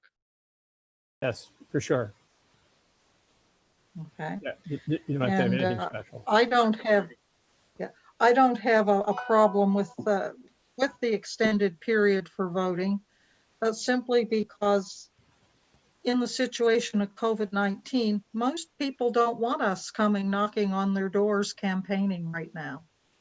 I don't want to go knocking on people's doors. It's a different situation, and we don't know what it's going to be like further into the fall. So, I think there's going to be a lot of different kind of campaigning than maybe in previous elections. So I am easy either way, whether we eliminate 1 advance poll or whether we eliminate both. I can live with either. I would like to see paper, a day where folks who really, because there will be, as Councillor Rhino said, there are some folks there who really want to get out and mark their X on the ballot. And I think they should have that opportunity. So I apologize if I've repeated something that someone else has already said, but those are my thoughts. Thank you. Okay, Mr. Warden, if I could just ask councillors, I think you should probably fundamentally make a decision around, well, whether you want an advance poll at all. I personally don't see the need for any advance poll, but that's up to you. But I also think you maybe need to make a fundamental decision about if you if you will have the paper ballot on regular poll day. I would highly recommend that you cut way down on your locations. I think it would be logical just to have the one, which we could do at our own municipal office. We know it's available. We know we can control the environment. So I think that makes a great amount of sense. If you feel very strongly that you want places out in your community, then I would limit them. We can do any of this that you want to do, and I think we can do it relatively safely. But the worldwide availability of electronic voting means that, people can go anywhere and vote, so if the internet is not good at their home, if they have a period of days to do it, which I think is very wise, then they can, if they're somewhere else that has internet, then they are not denied the ability to vote. So I think the number of people, and I know Dean has statistics on how many people will vote electronically, it's very high if it's offered. So I think the need to offer a polling station for the paper ballots, I think really diminishes. And I think one location would be fine. You pick your municipal building, or maybe you pick three. Maybe you pick one in Mount Uniacke, one, in the municipal building, and one, more in the rural area. But I would very much limit those locations, which does cut down on your cost and helps pay for the cost of the electronic election. Thank you. Thank you. Councillor McGinnis, did you have a question? Yes, well, thank you, Warden. I really just had a comment. Thank you. That was really interesting, and I feel very confident about the safety and security of this, and congratulate Dean on his success in the company. I'm supportive of no advance poll. I'm supportive of a number of days, whether it's 5 or 8 or whatever it works, for people to be able to do the electronic voting. Supportive of the paper ballot on actual voting day, and supportive of 3 locations: Mount Uniacke, rural, and the municipal building. Those are my thoughts. Thank you. Do you want to make that a motion? I so move. Second it. Okay. It's been moved and seconded. Councillor Rhino and Councillor Heba on before. Councillor Rhino? Yeah, I am not in favor of just going with 3 polling things, and especially not 1 in Elmsdale. And I'm not in favor of the 3 and 1 in each area. I think that the older voter will say, I'm not traveling there. And I've heard that in the provincial elections and federal elections, and they won't go. If you want to cut back, I think we could go with, another option is 1 polling station in each district. And that way they can say we can still allow them to vote in their district instead of traveling outside if they don't want to go with the electronic vote. Thank you. Thank you. Councillor Hebb? Thank you, Warden. I agree with Councillor Rhino. 3 polling districts is not going to work. I think we could cut back to 1 per district. I think would be more added, because like he says, the seniors, a lot of people just don't want to travel, and to have 3 it's just not enough. So I'm supportive of the rest of the motion, but other than the polling district, I think we should have 1 for each district. Thank you. So, Mr. Warden, Yes. we don't have one per district now. So in Enfield, for example, there's multiple districts in one polling station. So we don't have one per district now. So that would not be the wording. I understand the principle, but that wouldn't be the wording, because that's not what we're doing now. So the Enfield Legion, we have multiple districts represented there, multiple polling divisions. So I understand the sentiment. It just that we'd have to tweak the wording a little bit, I think. All right, to the motion, Councillor Musa. Thank you, Mr. Warden. Same in Mount Uniac here. I think the two polling stations for each district are like 1 kilometer apart, so it wouldn't make sense to have two in Mount Uniac. So all we need is one. Thank you. Councillor Perry. I'm kind of in hybrid agreement with all the councillors. The one per district we currently don't do, which makes sense. I think what we'd have to look at is it would probably be more than 3, but it wouldn't be as much as 11 as the one per district if we're already having a combination in the Enfield area. But in the larger, I mean, if we look at the size of the districts in the rural, they're astronomically huge geographically, and by not having one, and at least the one per rural district, I think is required. Thank you. So, Mr. Warden, could I suggest then that it would be one for the corridor area, because it is very geographically, very close. If we could say one for the corridor area, one in Mount Uniac, and then one for each of the rural districts that have elections. Would that make sense? Councillor McGuinness, you wanted to comment. I don't know if you wanted to modify your motion or. Thank you, Warden. I wanted to make an amendment, and I don't want to do this twice, so I'm just not sure if the amendment, because it seems a sticking point, and I agree, having heard councillors, I agree that we need more than 3. Could the wording simply be a reduced number of polling stations based on geographic need? Would that satisfy us? We don't know if we're going to have elections in every district as it is. I think if we modified it to go by Connie's wording that we have the corridor area, one in Mount Uniac and one in the rural districts, I think that would alleviate all the concerns that I've heard. I would move that amendment, Warden. Second it. So it's moved and seconded. We have an amendment on the floor. Councillor Rhino. Yes. Is there a set time for the elections? That's what my interest is. Is it going to be over? Is it going to be 2 days?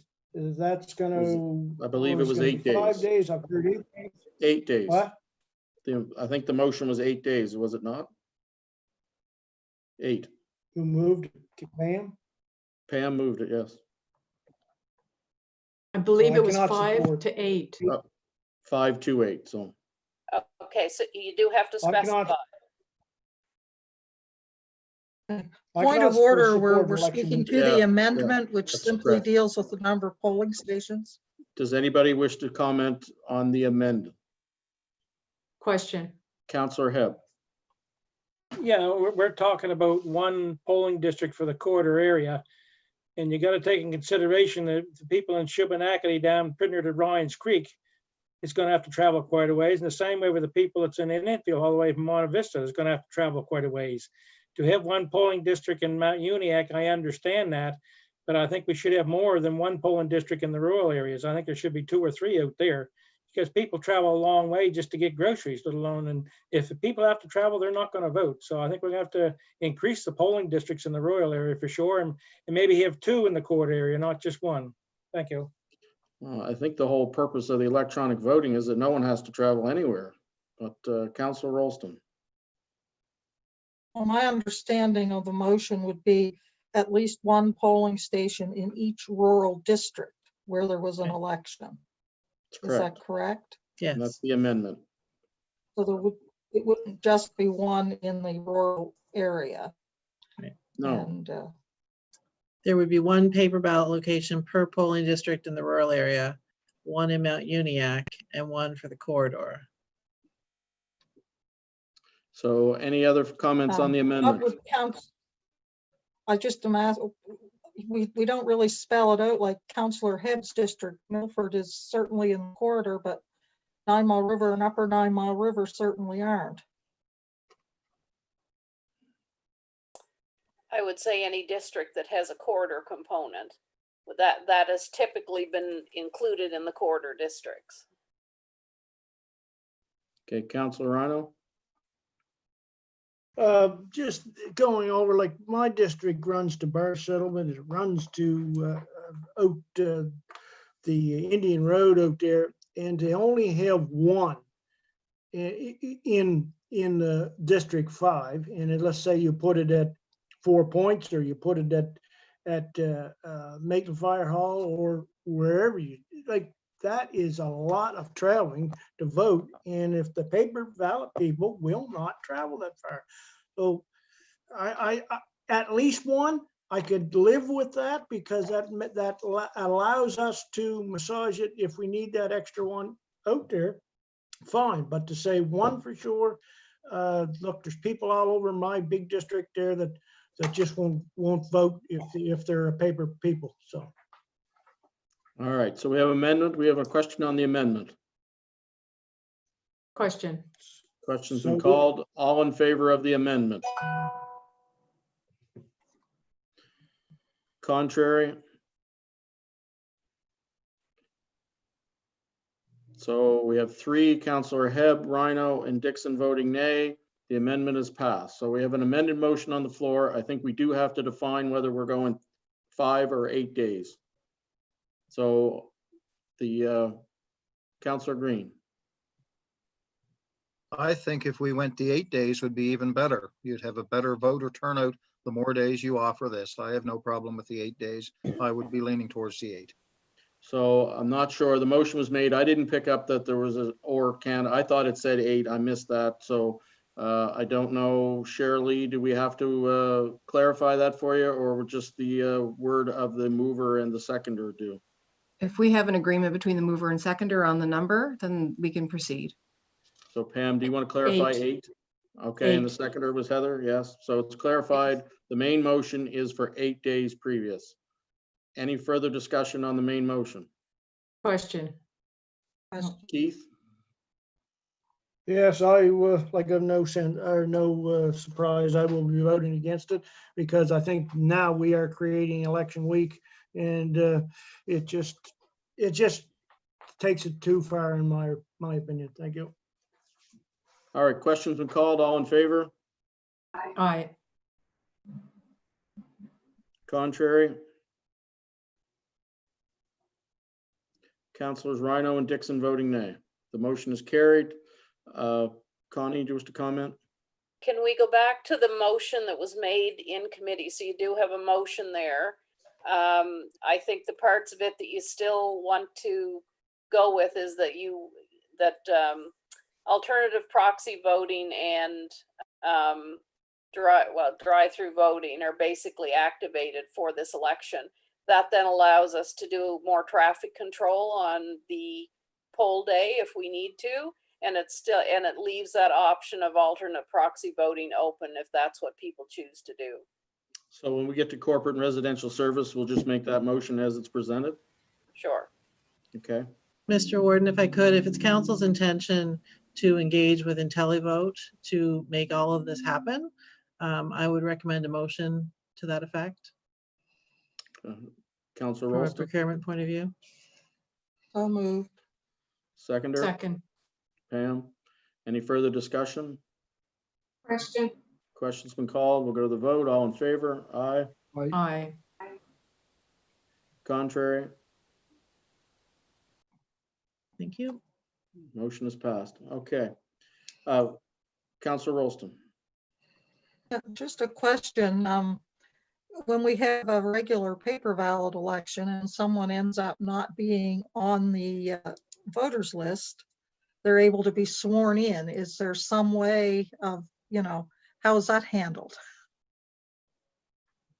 That to me? Yes, Dean.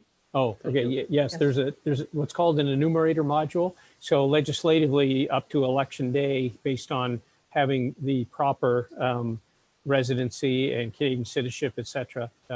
Typically, somebody swears an oath and then they can be put on it using a form that exists now. That form is incorporated into the system, so they still have to appear before somebody to do it, but then they're electronically enabled, and then a document is printed off that includes a PIN, and it can be given to the person at that point in time. If you have COVID situations enact, most of the other municipalities have decided that they're going to be able to electronically deliver that based on a sworn oath of somebody verbally agreeing that they meet all the qualifications to vote in the particular municipality. So it's very much the norm.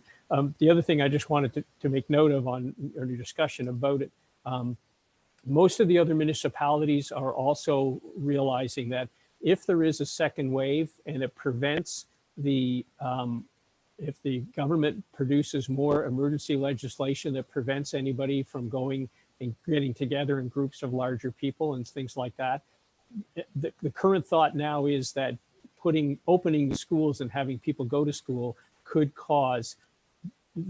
be the genesis of a second wave. So which would culminate really around the same time as the election. At least that's what I've been told by Municipal Affairs.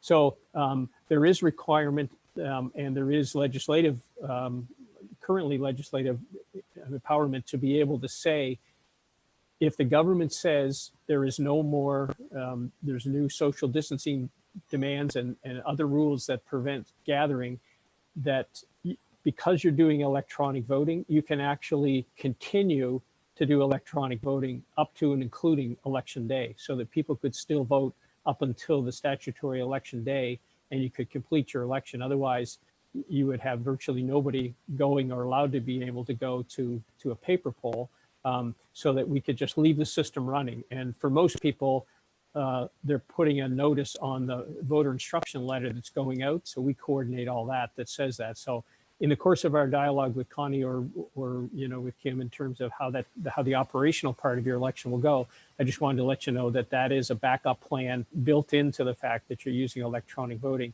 if there is a second wave with additional emergency restrictions that are put in place by Health and Wellness. Connie, do we have to amend our other motion for that swearing in portion that, so are we gonna, it won't have to be a commissioner oath. Can we just have another citizen actually swear on their behalf online or over the telephone? Well, because we're not actually doing a telephone poll, we concluded that we can't actually do that. It would be done as part of the alternate proxy system. So that's already outlined in the bylaw how that's done. So no, we don't need anything additional there. Okay, Councillor Ralston. I'm a little confused. I thought I heard Dean say that people could be sworn, added to the voters list electronically without having to win. Is that correct? What I said, yeah, that's what I said. There is a process in place that allows, for example, HRM did it on their election, on their all electronic election that they just completed on a by-election. They would actually take enumerations over the phone, and the people swore an oath over the phone, and that was deemed by their legal folks deemed acceptable based on information they were providing and swearing stuff over the phone. So then they actually emailed out the actual PIN to them, because on election day, unless they come down to where you're working and pick up a letter, there was no way of them being actually able to get on the list. So on election day, anybody can walk into a polling station and say, I'm here to vote. If they're not on the list, they get enumerated right then and there, and they sign a form that's a predefined form. I think it's called the 31A, and they sign that form and they're given a ballot. So Connie, is that something, does that vary from our legal opinion, or? No, oh no, that's fine. All he's saying is in the event of a second wave and you can't do the normal come to the paper ballot, then there is going to be provision by the province, which legally will allow us to do all of that electronically. And so, so what I hear Dean saying is the system, what he's talking about is really the revision process, and it can be done anytime, and it's made a little more efficient, I guess, by the use of their system. But what I hear him saying is if there's a second wave, the province plans to open that up a little further so people can register electronically. You can get the PIN to them and you can take their oath electronically and you don't have to do the in-person thing. I think that, am I? Yeah. Councillor Rolston? Well, that's not exactly how I heard it. I heard that that's how Halifax has done it in the past.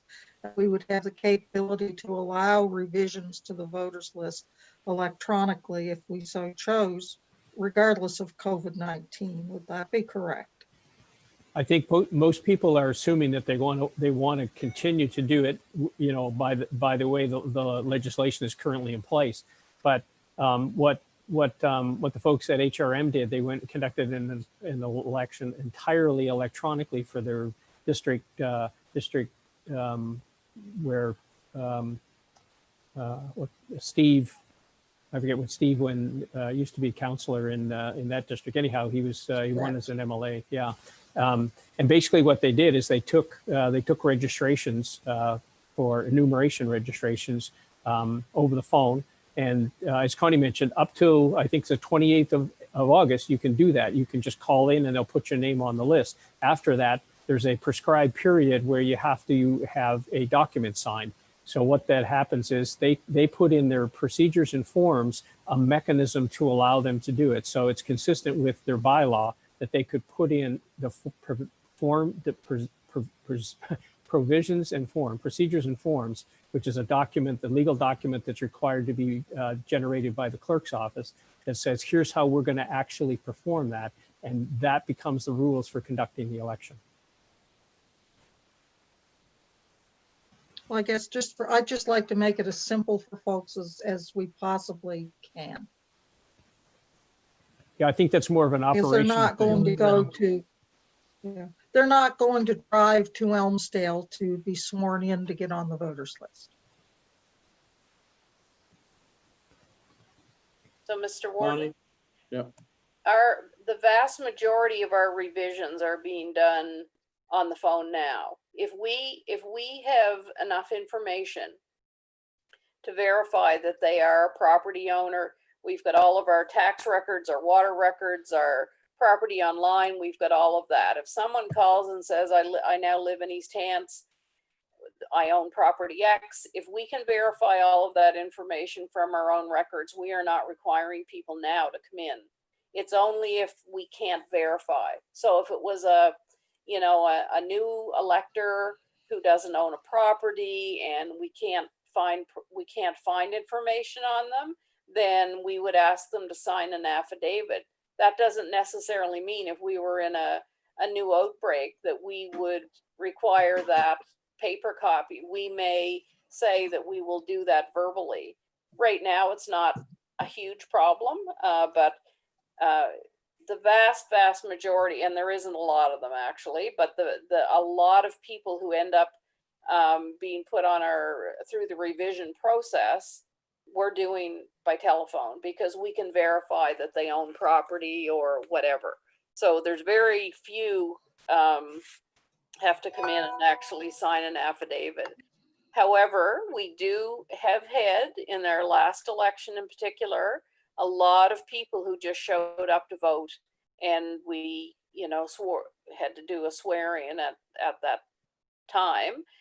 Again, that can be done safely and effectively during paper ballot time. I mean, if they decide well, I hear there's electronic voting, I didn't get a PIN, what's up with that? That will prompt them to call, and we can fix the problem at that time. So this really enhances, I think, the ability to through the revision process to get them on there. It's not complicated now. We're making it as simple as we can, but in fairness, if we can't verify that they own property or they have a tax account, they have a water account, if we can't verify any of that, we have to get an affidavit. But we do try, at this point, that is normally done in person, but.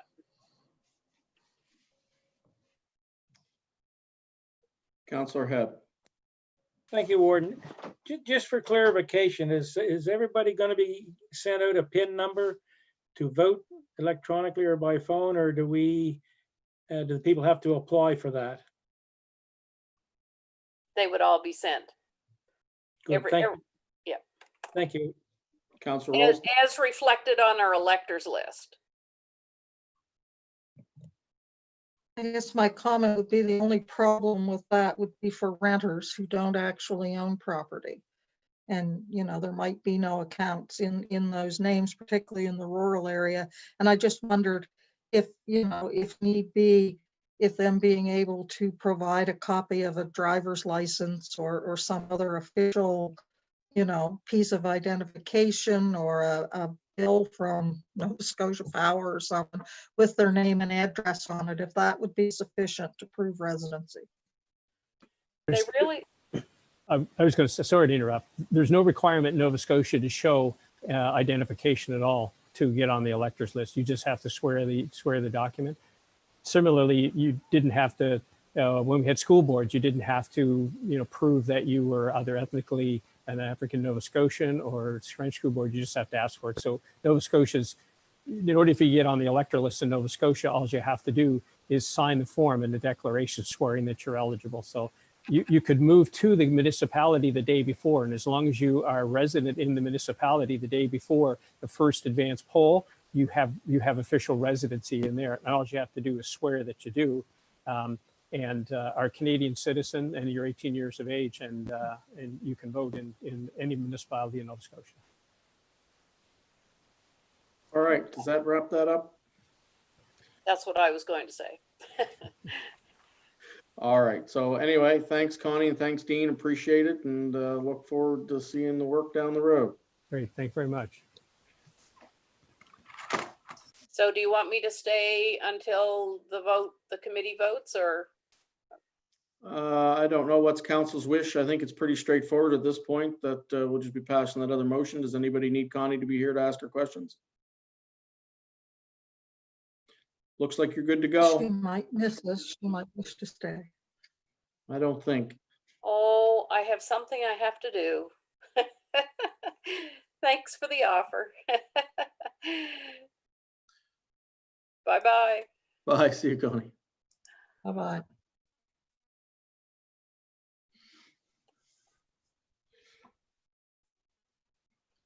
My agenda's just spinning here. Give me a second. All right.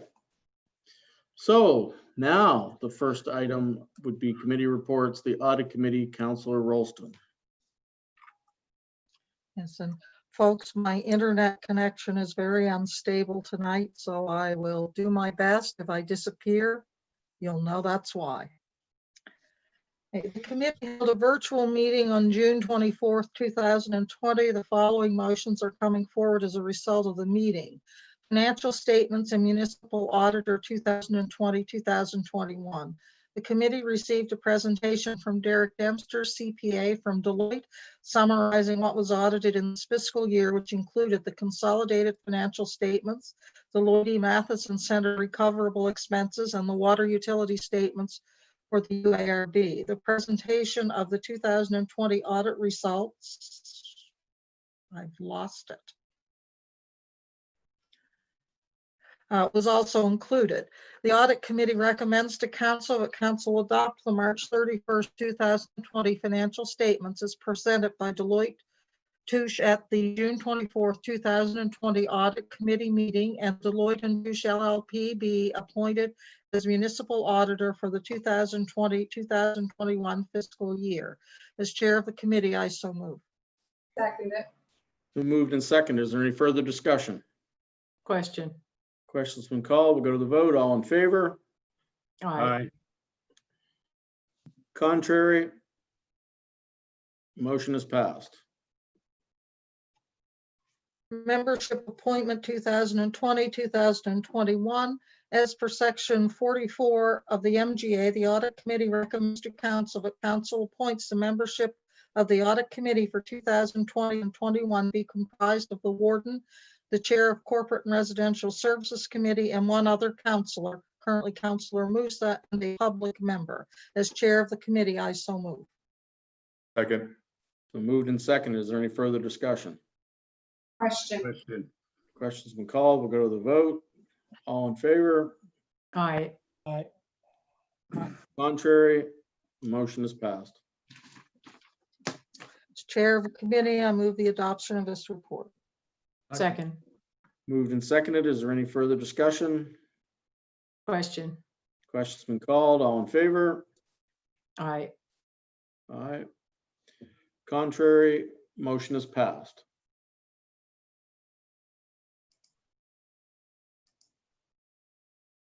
Your internet's holding in there, Eleanor. You're doing good. So the next item would be corporate and residential services, Councilor Rolston. Oh, I spoke too soon. She disappeared.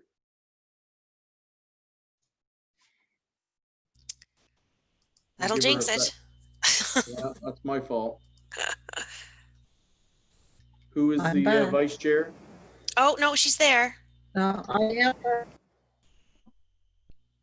Oh, she's kind of there. Yeah, the internet, I've never had this much problem with the internet for some time, but.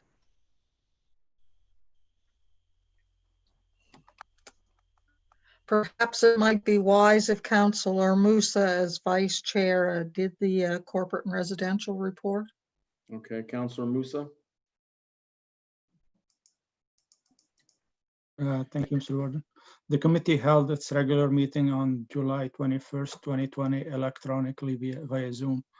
The following motions are coming forward as a result of the meeting. Council procedural policy. Staff presented a report in June 2020 seeking direction from Council on live streaming of committee/council meetings, audio recordings of in-camera meetings, posting of staff reports to the public website. As a result, Council directed that changes be made to the Council procedural policy. The Corporate and Residential Services Committee recommends to Council that Council approves the changes to the Council procedural policy as attached to the Executive Committee agenda dated on July 21st, 2020. As a Vice Chair of the committee, I so move.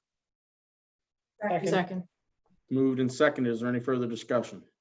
Question. Question called. We'll go to the vote. All in favor? Aye. Aye. Contrary? Motion is passed. Number 2, pension actuarial evaluation results, December 9, 2019. Preliminary results have been received for the December 31st, 2019 annual actuarial review of the pension plan. This review is required by legislation due to our plan's funded ratio on a solvency basis being less than 0.85 at December 31st, 2018. The actuary was also asked to calculate the cost of an upgrade. The Corporate and Residential Services Committee recommends to Council that Council authorizes the following. Number 1, the final December 31st, 2019 actuarial valuation be filed based on the result as outlined in the report to Corporate and Residential Services Committee dated July 15th, 2020.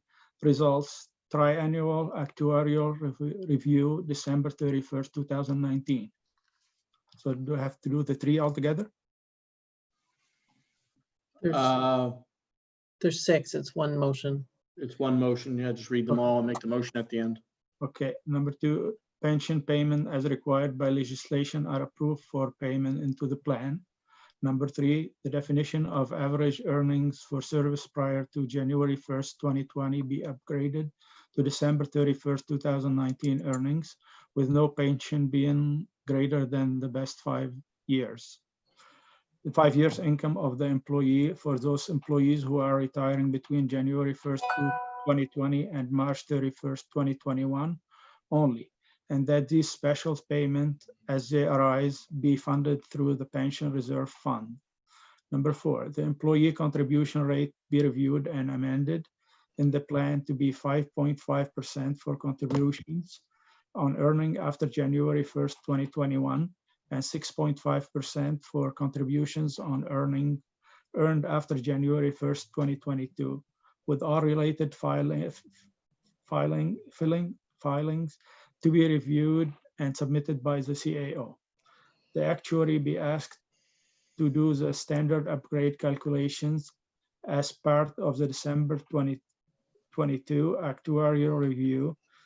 This calculation will upgrade the definition of average earnings to redefine average earning to December 31st, 2022 earnings, with no pension being greater than the best 5 years income of the employee, and that Lennis consultant be appointed as the actuary for the municipality of East Hants pensions plan. As vice chair of the committee, I so move. Moved and seconded. Is there any further discussion? Question. Question's been called. We'll go to the vote. All in favor? Aye. Contrary? Motion is passed.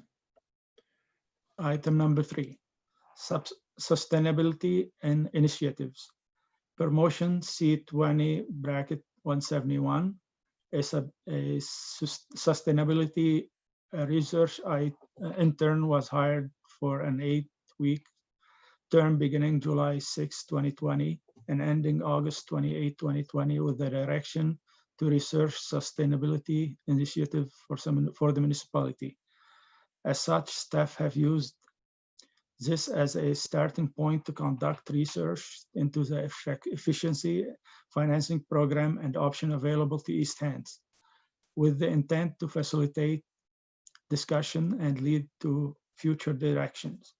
The Corporate and Residential Services Committee recommend to Council that Council direct staff to submit to the Federation of Canadian Municipalities a letter of intent for their community efficiency financing feasibility study grant program, and that Council direct staff to continue to work toward incorporating an efficiency roadmap into the draft 2021 to 2024 strategic plan. As vice chair of the committee, I so move. Second. Been moved and seconded. Is there any further discussion? Question. Seeing none, the question's been called. We'll go to the vote. All in favor? Aye. Aye. Contrary? Motion is passed. Item number 4, election 2020 staff report number 3. With the new bylaw in effect, Council is being asked to give direction on specific options to be made available for the upcoming election. The situation with COVID-19 is still very fluid, and the recommendation reflects the need to be flexible in our decision-making regarding the election. The Corporate and Residential Services Committee recommend to Council that Council approve, number 1, that the alternative voting proxy voting option be available in the 2020 election. Number 2, that drive-in polling station option be made available at certain location decided by the Chief Administrator, by the CAO, as recommended by the returning officer. If necessary, the ability to vote from one's car would be available in conjunction with an advanced or regular poll, or if necessary, a specific drive-through vote option at one or more locations on October 14th. Item number 3, that a simplified telephone voting option be I think, Eli, if we don't make that portion of the motion would be in order because we've already dealt with that. Would that not be correct, Kim? Yes, that'd be correct. So we just stop reading it there and we'll strike that from the minutes. Thank you. As the vice chair of the committee, I so move. So it's moved and seconded. Is there any further discussion? Excuse me, Mr. Warden, if I could just interject for a moment. I just want to confirm that the October 14th date in the motion, I'm not sure if that is still appropriate. Yeah, Okay. we didn't read. When you say we'd stop there, I think it was the, No, we did read the October 14th piece. What is the official date of the election? 17th. October 17th is the main date. Okay. I think that motion should read October 17th, should it not? Yeah, that would be appropriate. Yeah. So is that what, so Eli, is that what you moved, the 17th? 17th, yeah. The seconder? Okay. All right, so question on the motion? Question. Well, I'll go to the vote. All in favor? Aye. Contrary? Motion is passed. Sorry, I missed that. Were there some contraries to that vote? I didn't see them. They No. seem to all have their Okay, hands up to thank you. begin with. Thank you.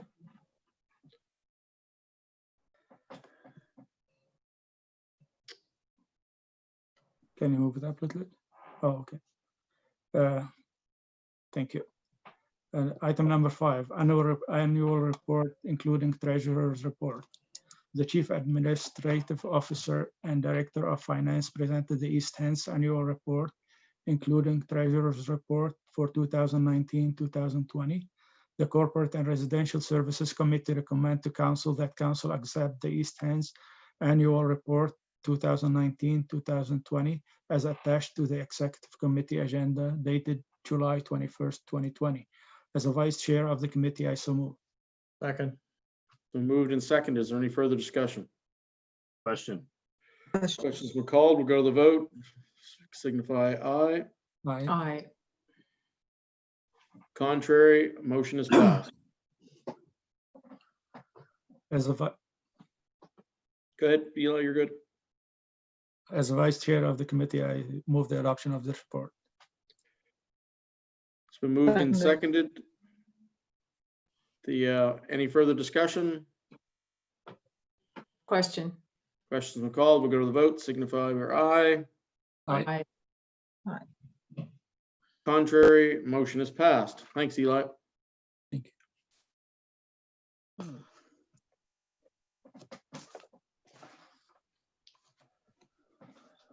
All right, next we have infrastructure and operations. Councillor Dixon. Thank you, Mr. Warden. The committee held its regular meeting on July 21st, 2020, electronically via Zoom. The following motions are coming forward as a result of the meeting. Item number 1, Burgess Road Water and Wastewater Replacement Funding Request. Design of the Burgess Road Water and Wastewater Main Replacements, bracket, the Burgess Road Wastewater Main Replacement and Burgess Road Wastewater Replacement projects necessary for the Shubenacadie Wastewater Treatment Plant upgrade were combined in April 2020. Has now been completed, which included geotechnical investigation of the underlying soils. The underlying soils are poor and the groundwater table is high. Further, the conditions of the existing storm sewer infrastructure owned by Nova Scotia Department of Transportation and Infrastructure Renewal, bracket NSDTIR, is unknown, and some storm sewer infrastructure may require replacement during the project. This has been discussed with NSDTIR and any required reinstatement of storm sewer infrastructure and related road infrastructure. Due to the depth of infrastructure and soil conditions, replacement of the entire road surface is required. It is the responsibility of the municipality of East Hants. The Infrastructure and Operation Committee recommends to Council that Council approve an additional $368,700 in capital expenditure budget for the Burgess Road Water and Wastewater Main Replacement Project to be funded from the depreciation reserves, $28,320, water infrastructure reserves, $97,380, sewer infrastructure reserves, $72,720, and gas tax, $344,680. As chair of the committee, I so move. Second. Moved and seconded. Is there any further discussion? Question. Questions been called. We'll go to the vote. All in favor? Aye. Contrary, motion is passed. Okay, item number 2, Connect 2 funding application endorsement request Highway 102 active transportation crossing. Staff met with the Department for Transportation and Infrastructure Renewal to discuss the pros and cons of standalone structures, locations, and long-term replacement requirements of the existing Highway 214 overpass structure. The meeting identified a potential innovation. Moved and seconded. Is there any further discussion? Seeing none, look for the question. Questions been called. We'll go to the vote. All in favor? Aye. Aye.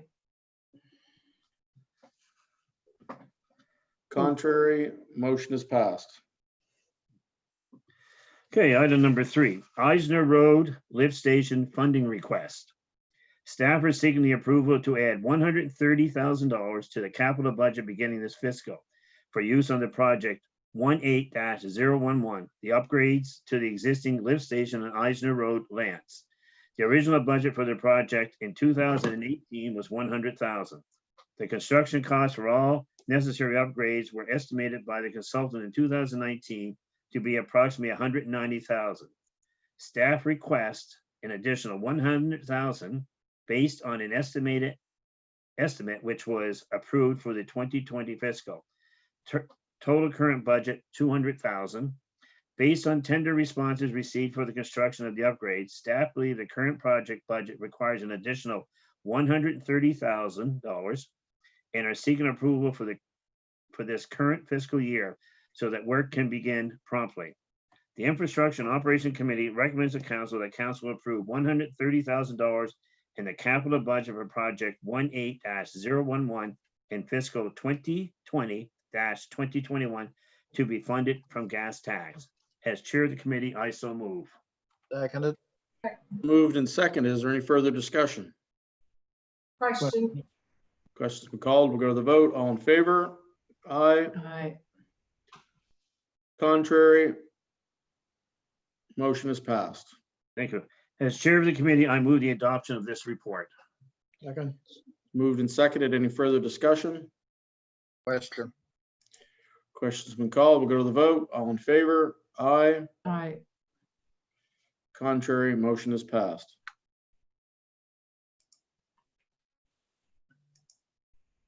Eli, did you have something? Yeah, I think Jesse was right. He only read one motion about the funding. I thought they were duplicate, but actually they're not.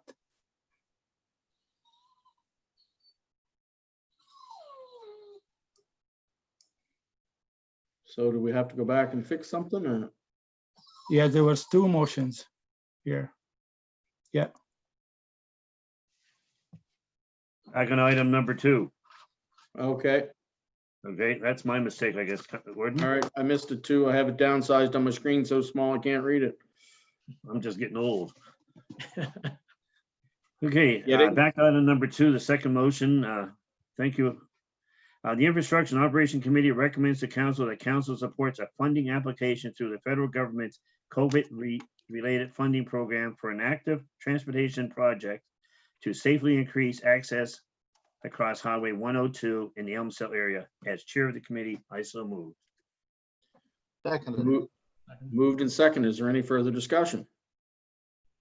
Question. Questions been called. All in favor?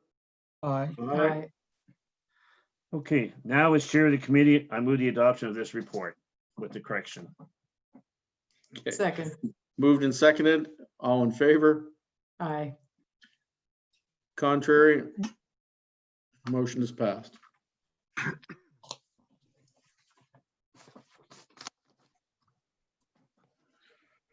All right, next would be Parks and Recreation, Councilor Rhino.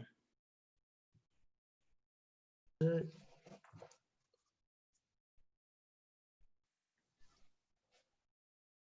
just waiting for it to come up.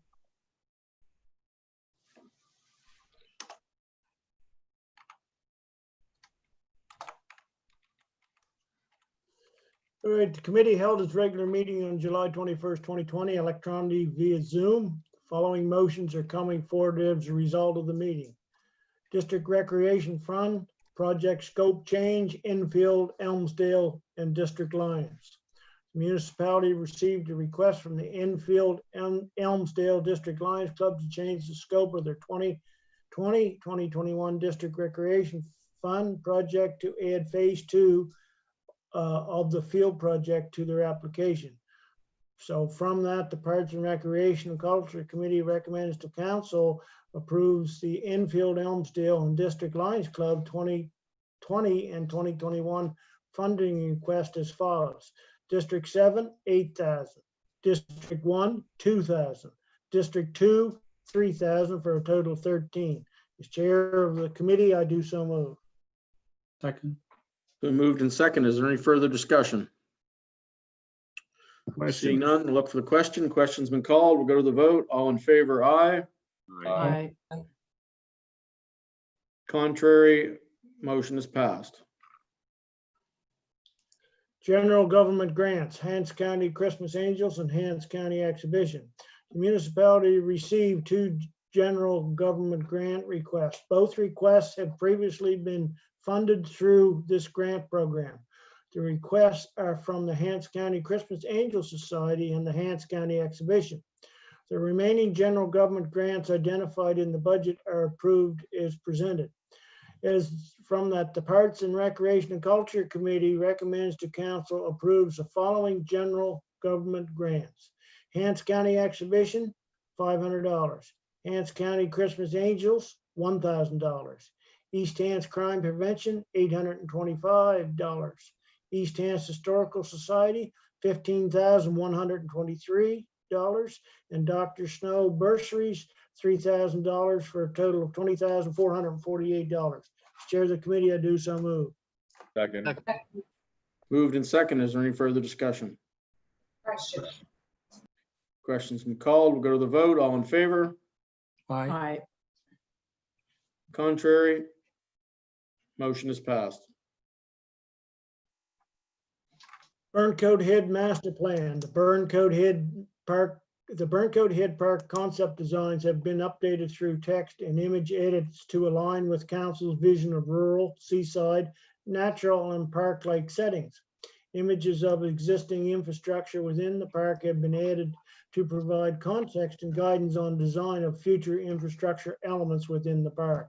So from that, the Parks and Recreation and Culture Committee recommends to council that council approve the Burncoat Head Park concept designs as attached to the executive agenda dated July 21st, 2020. As chair of the committee, I do so move. Seconder. It's moved and second by Councilor Green. Any further discussion? Question. Question's been called. We'll go to the vote. All in favor, aye. Aye. Contrary, motion has passed. That brings me to the end of this report. As chair of the committee, I move the adoption of this report. Second. Moved and seconded. Any further discussion? Question. Question's been called. All in favor? Aye. Contrary, motion is passed. That would bring us to the Planning Advisory Committee, Councilor Green.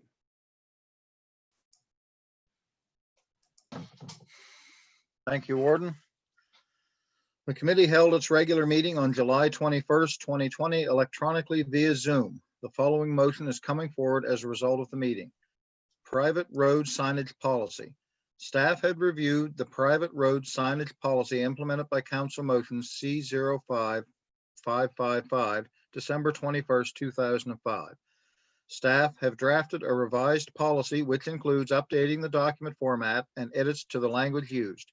In particular, the revised policy removes the Department of Transportation and Infrastructure renewal as the sole source for the construction and installation of private road signs. The Planning Advisory Committee recommends to Council that Council approve the 2020 private road signage policy, replacing the 2005 version as attached to the July 21st, 2020 Executive Committee agenda. As chair of the committee, I so move. So moved and seconded. Is there any further discussion? Question. Question's been called. We'll go to the vote. All in favor? Aye. Contrary, motion is passed. Item 2, land use bylaw amendments for parking standards was dealt with at the public hearing. Item 3, subdivision bylaw amendments, sewer water capacity was dealt with at the public hearing. So as chair of the committee, I move the adoption of this report. Second. Been moved and seconded. Any further discussion? Question's been called. Go to the vote. All in favor? Aye. Aye. Contrary, motion is passed. Well, that would bring us to the warden's report, and I'd ask the deputy warden to take the chair. Thank you. Go ahead, Mr. Warden. I've got a couple items. The first one, staff have asked me to deal with some of the tabled motions that we have. They feel that coming up in October, it'd be nice to have a clean slate. They were posted I don't know if we can bring them up, but most of them are not pertinent anymore. They've either been dealt with or the organizations that they dealt with are no longer active. So I would like to make a motion to, I don't know if I can do it. I'd like to do them all at once, but I'd like to, maybe I better do them one at a time. So I'm going to do them by number.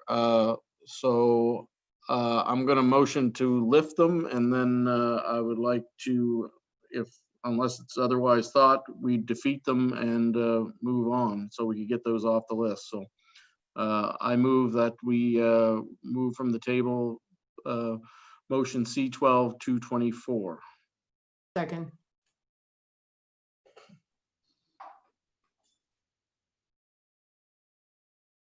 You're the chair, Mike. Have a second, or do we have any more discussion? Councillor Smith. Yes, I know there's been a lot of discussion around this property in Lance, but it's my understanding that the Lance Fire would have first right, I guess, in the future for a new department. So The motion that I made only pertains to the bowling society. Okay. Okay, that's fine. All right, is there any more discussion on the motion to remove C12 bracket 224? Is there a motion? If I, Councillor Rana? I'm a little bit confused. The motion was to lift from the table. So somebody has to make then the motion. We're either going to have to defeat it or whatever. You just can't do that the way just to remove it. You are correct. So there's another section of that, Mike, where we have to actually defeat the motion. So now the motion has been lifted, and now there would be question on the motion, and then we would vote to defeat it. Okay. So we'll go to the vote to lift the motion. All those in favor? Aye. Aye. Aye. Contrary? Okay, the motion has been lifted. All right, so according to Question on the motion. question on the motion. All those in favor of the motion? All those? Warden. No, I was all in favor. Or sorry, no, I'm defeating it. I'm sorry. Okay. We'll start over again. It's been a long day. The motion. Contrary. Show of hands. Nay. Nay. Motion's been defeated. Continue on there, Warden. Now we're now on our 15th hour today, so for work. Okay, so I would move that we remove from the table motion C12 225. Seconded. Been moved and seconded. Is there any discussion? I'm just gonna interrupt you there. That motion actually was to table the original one, so you don't need to do anything with that. The next one is C1478. Oh, sorry. Did I misinterpret that? That I was figuring that if there was concerns about the fire department, they could be brought up during this portion, but. I think this is simply to get rid of tabled motions. Okay. Right. Yeah. Okay. All right. Then I would move that we lift from the table motion C1478. Second. Moved and seconded. Is there any discussion? Question. Go to the vote. Show of Aye. hands. Motion's passed. Question on the motion. Those in support of the motion, raise your hands. Contrary? Nay. Nay. Motion's been defeated. Continue on, Mr. Warden. So C1479 is all part of that original one? That's correct. Okay, I get the. All right, then I would make a motion to lift from the table motion C15-157. Seconded. Moved and seconded. Is there any discussion? Question. Question's been called. We'll go to the vote. All those in favor? Aye. Contrary? Motion is passed. Question on the motion. So just want to clarify there, you had everybody vote in favor. You actually want them to vote against. And that was to lift it. That was Oh, the to lift. lift it. I'm It was the sorry. lift. I'm sorry. That's correct. I'm getting ahead of This isn't myself. This is awkward. Oh, So All now right. the question. Question on the motion. Question to call a motion. For those in favor, signify by raising your hands. Those contrary? Nay. Nay. Motion's been defeated. Continue on, Mr. Warden. Okay, motion C16-191. I move to lift it from the table. Second. Moved and seconded. All those in favor, raise your hand. Aye. Motion has been lifted. Question on the motion. Question on the motion. All those voting in favor of the motion, raise your hand. All those contrary? The nays have it. The motion's been defeated. I would move to lift from the table motion C16-192. Been moved, have been seconded by Mr. King. All those in favor, or sorry, any discussion on the motion? I don't think you need that one either. No. Okay, sorry. I would move that we lift from the table C16-227. I don't think you No. need that one either. All right, Next one, C1736. I lift from the table C17-36. Second. Been moved and seconded. We'll go to the vote. All those in favor? Aye. aye. All right, motion's passed unanimously. Question on the motion. Looking for a question on the motion. All those in favor, vote by signifying your hands. Oh, that wasn't for that. All those opposed? Nay. Nay. The nays have it. Motion is defeated. All right, I'd move that we lift from the table C1767. Second. Been moved and seconded by Councillor King. Any discussion on the motion? Question. Question's been called. We'll go to the vote. Signify by raising your hands. Those opposed? Motion is passed. Question on the motion.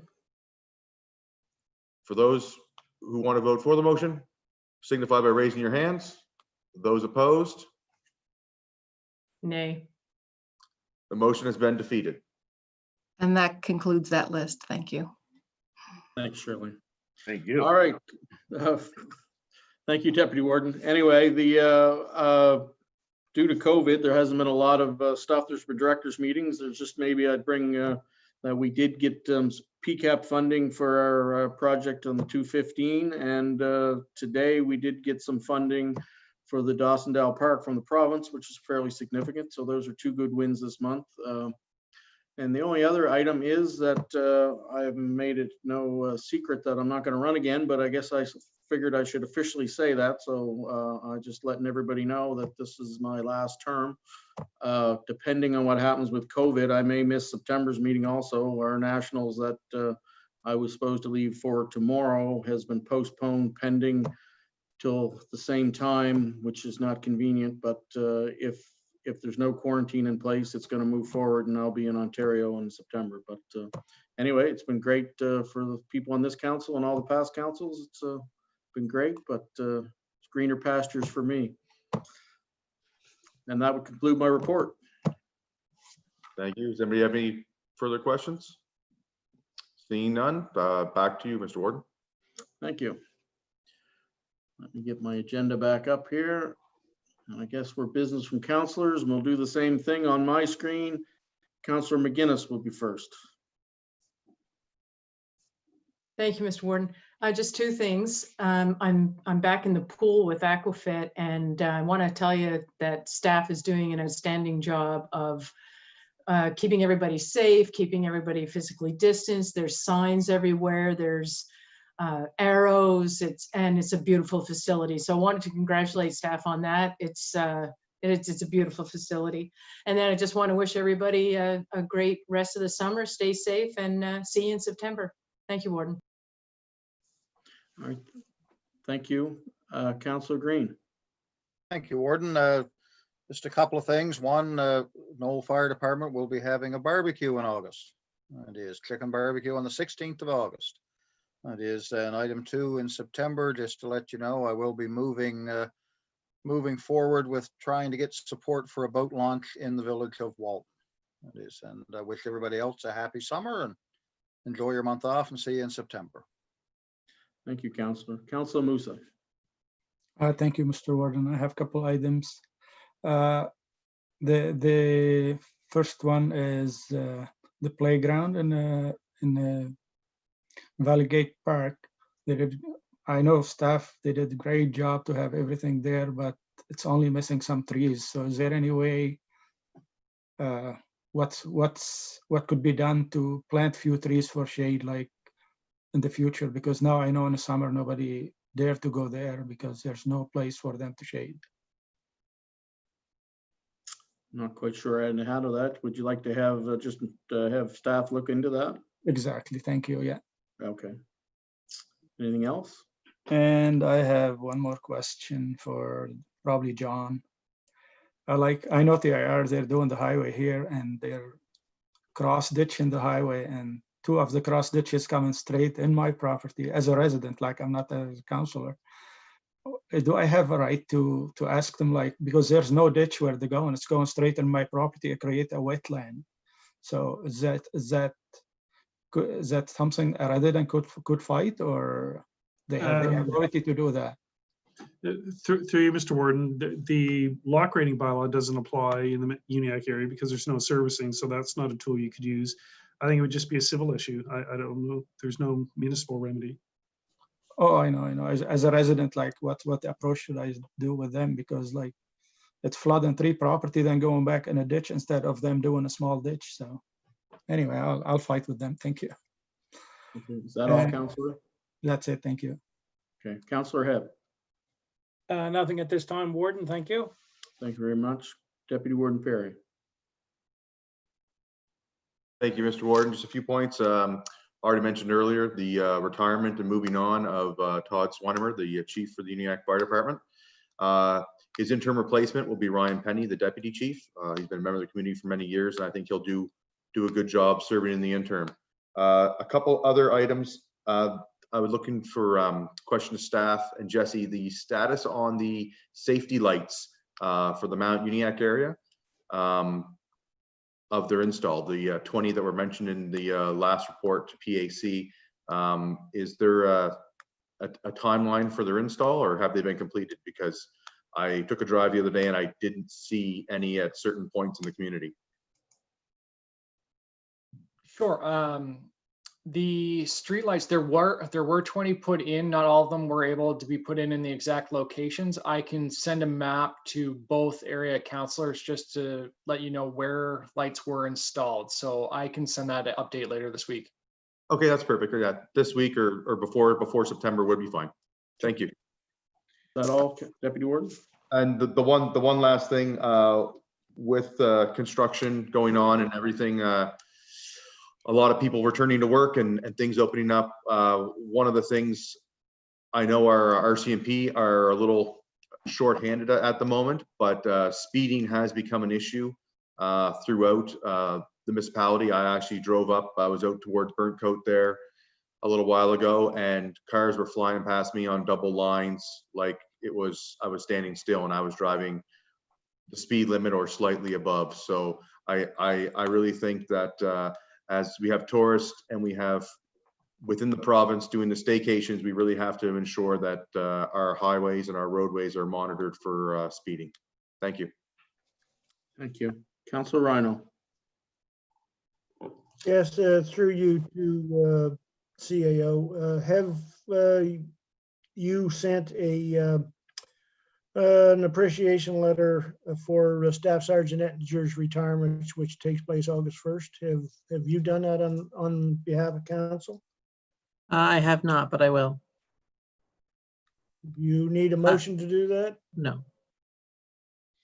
I've sent one personally. I've sent one through email on behalf of council, but I haven't sent an official letter. Okay. So that will be following, I guess. Yep. just to comment on the warden saying that he's not going to reoffer. I'd just like to say we haven't agreed often. No, we haven't agreed to any. But anyway, I do respect the fact that anybody that has offered themselves for an election and won and put the time in you have. It's very much appreciated the time you put in. So from my district to yourself, I hope you enjoy your retirement from politics, at least at this time. Thank you. All right. Thank you, Keith. Councillor King. Thank you, Mr. Warden. Probably the main thing was the water bills recently came out, and I know I got some calls. Social media lit up like a Christmas tree. Everybody's bill went up, and there was some good reasons for it. And I really want to thank staff for getting the communications piece out right away. For one thing, the billing period was 99 days. It's usually about 88 or 89, so that was a big difference. The wastewater fee was up a bit, and I think a lot more people were at home because of COVID. So it was great to get that communications piece out. It seemed to really help and direct people to that. So thanks to staff for that. And good luck in the future, Jim. And good luck. I think you're going into a pistol competition in the near future. Well, that all depends on what COVID does, but the good luck with that. And the best of the rest of the summer for everyone. Hopefully August brings some good weather and everybody has an enjoyable time. Thank you. Thank you, Stephen. Councillor Dixon.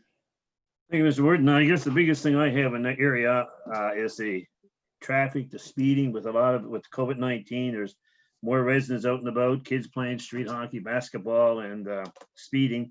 And I've had quite a few conversations, and hopefully we'll be able to, with some of the residents, have a meeting with our MLA, Mrs. Miller, if we can do something. I'd like to make a motion here to have staff send a letter to TIR to conduct a review for four-way stops at Boyd Road and Wilson Road, as well as Tower and Lacey Ann and Infield. That motion in 2014, this is after the motion, we had a request to do Boyd Road and Wilson, and that was unsuccessful. And we'd like to attempt it. I'd like to have it attempted again, and that would be a start. Other items we looked at is maybe looking at some speed bumps on new road construction, and we've had more presentation of the RCMP. One speeder has been spoken to by his employer, and we think that's been resolved. So I'd like to make that motion. Okay, so it's moved, seconded by Councillor King. Is there any further discussion on that motion? Question. Questions been called. We'll go to the vote. All in favor? Aye. Contrary? Motion is passed. Anything else, Councillor? Thank you. No, yeah, last couple of things. Hats off to staff and the people at the pool. A lot of positive comments, and the residents in the area love it. And enjoy your retirement, Jim, and have a safe summer. The rest of you. Take care. All right, thanks, Lisa. The Councillor Smith. Thank you, Mr. Warden. The first thing, I guess, I've had a few phone calls regarding the property in Milford 1705 Highway 2. People are looking for an update, and I'm going to direct that to either Kim or to John. I can take that, Mr. Warden. So we did resubmit the amendment package, and we're waiting for a response. And that could be another, I can't remember exactly when it went in, but they've acknowledged it. We've got the acknowledgement letter, but they have 60 days to decide what they're going to do. When is that 60 days up, John? I'm not sure. I can send that out. I'll have to double check to see when we send it in. Okay, thank you. And the other thing is with the sale of my home in Lance, I won't be reoffering in Lance, District 7 in Milford. It's always kind of, I guess, lately I've heard rumor that the warden might be stepping down, and I think it's only fit that I would run in Grand Lake Enfield. So he might actually jump back on now that I've said that, because he's in that district. But that is my intention. I just want people to know in District 7 that I'll continue to represent you as best I can until the next election, and we'll always be rooting for you. But I just think it's a better fit. So that's my announcement. And thank you, everybody. Have a great summer. All right, thank you. Councillor Ralston. that and cleanup. Thank you. Just a comment. I've received email and phone calls and what from some residents concerning the internet issue, and some who were able to watch either live or after the fact the presentation. There was some disappointment expressed that they didn't have more answers, but I'm like everyone else, we're waiting patiently for the August announcement. And as everyone can notice tonight, I mean, the internet situation is challenging at times. So was pleased with the report that we had, and folks are still very interested in that. Just like to add my good wishes to the warden as he leaves political life, at least for the time being, and wish everyone a great summer. Hopefully we can get out there and enjoy our Atlantic bubble safely. So thank you. See you in September. All right, lost my agenda again. Setting the time and date, September 2nd, special meeting if needed, 16th for policy and the 23rd for regular meeting of council. Looking for a motion. So moved, seconded. All in favor? Aye. Contrary? That concludes tonight's meeting, but I believe we're gonna need a motion to go in camera, discuss an I&O issue, or a planning issue, actually, sorry. Moved by Councillor Green, seconded by Councillor Perry. All in favor? Aye. Give the ladies a couple minutes to get the recording shut down, and we'll move in.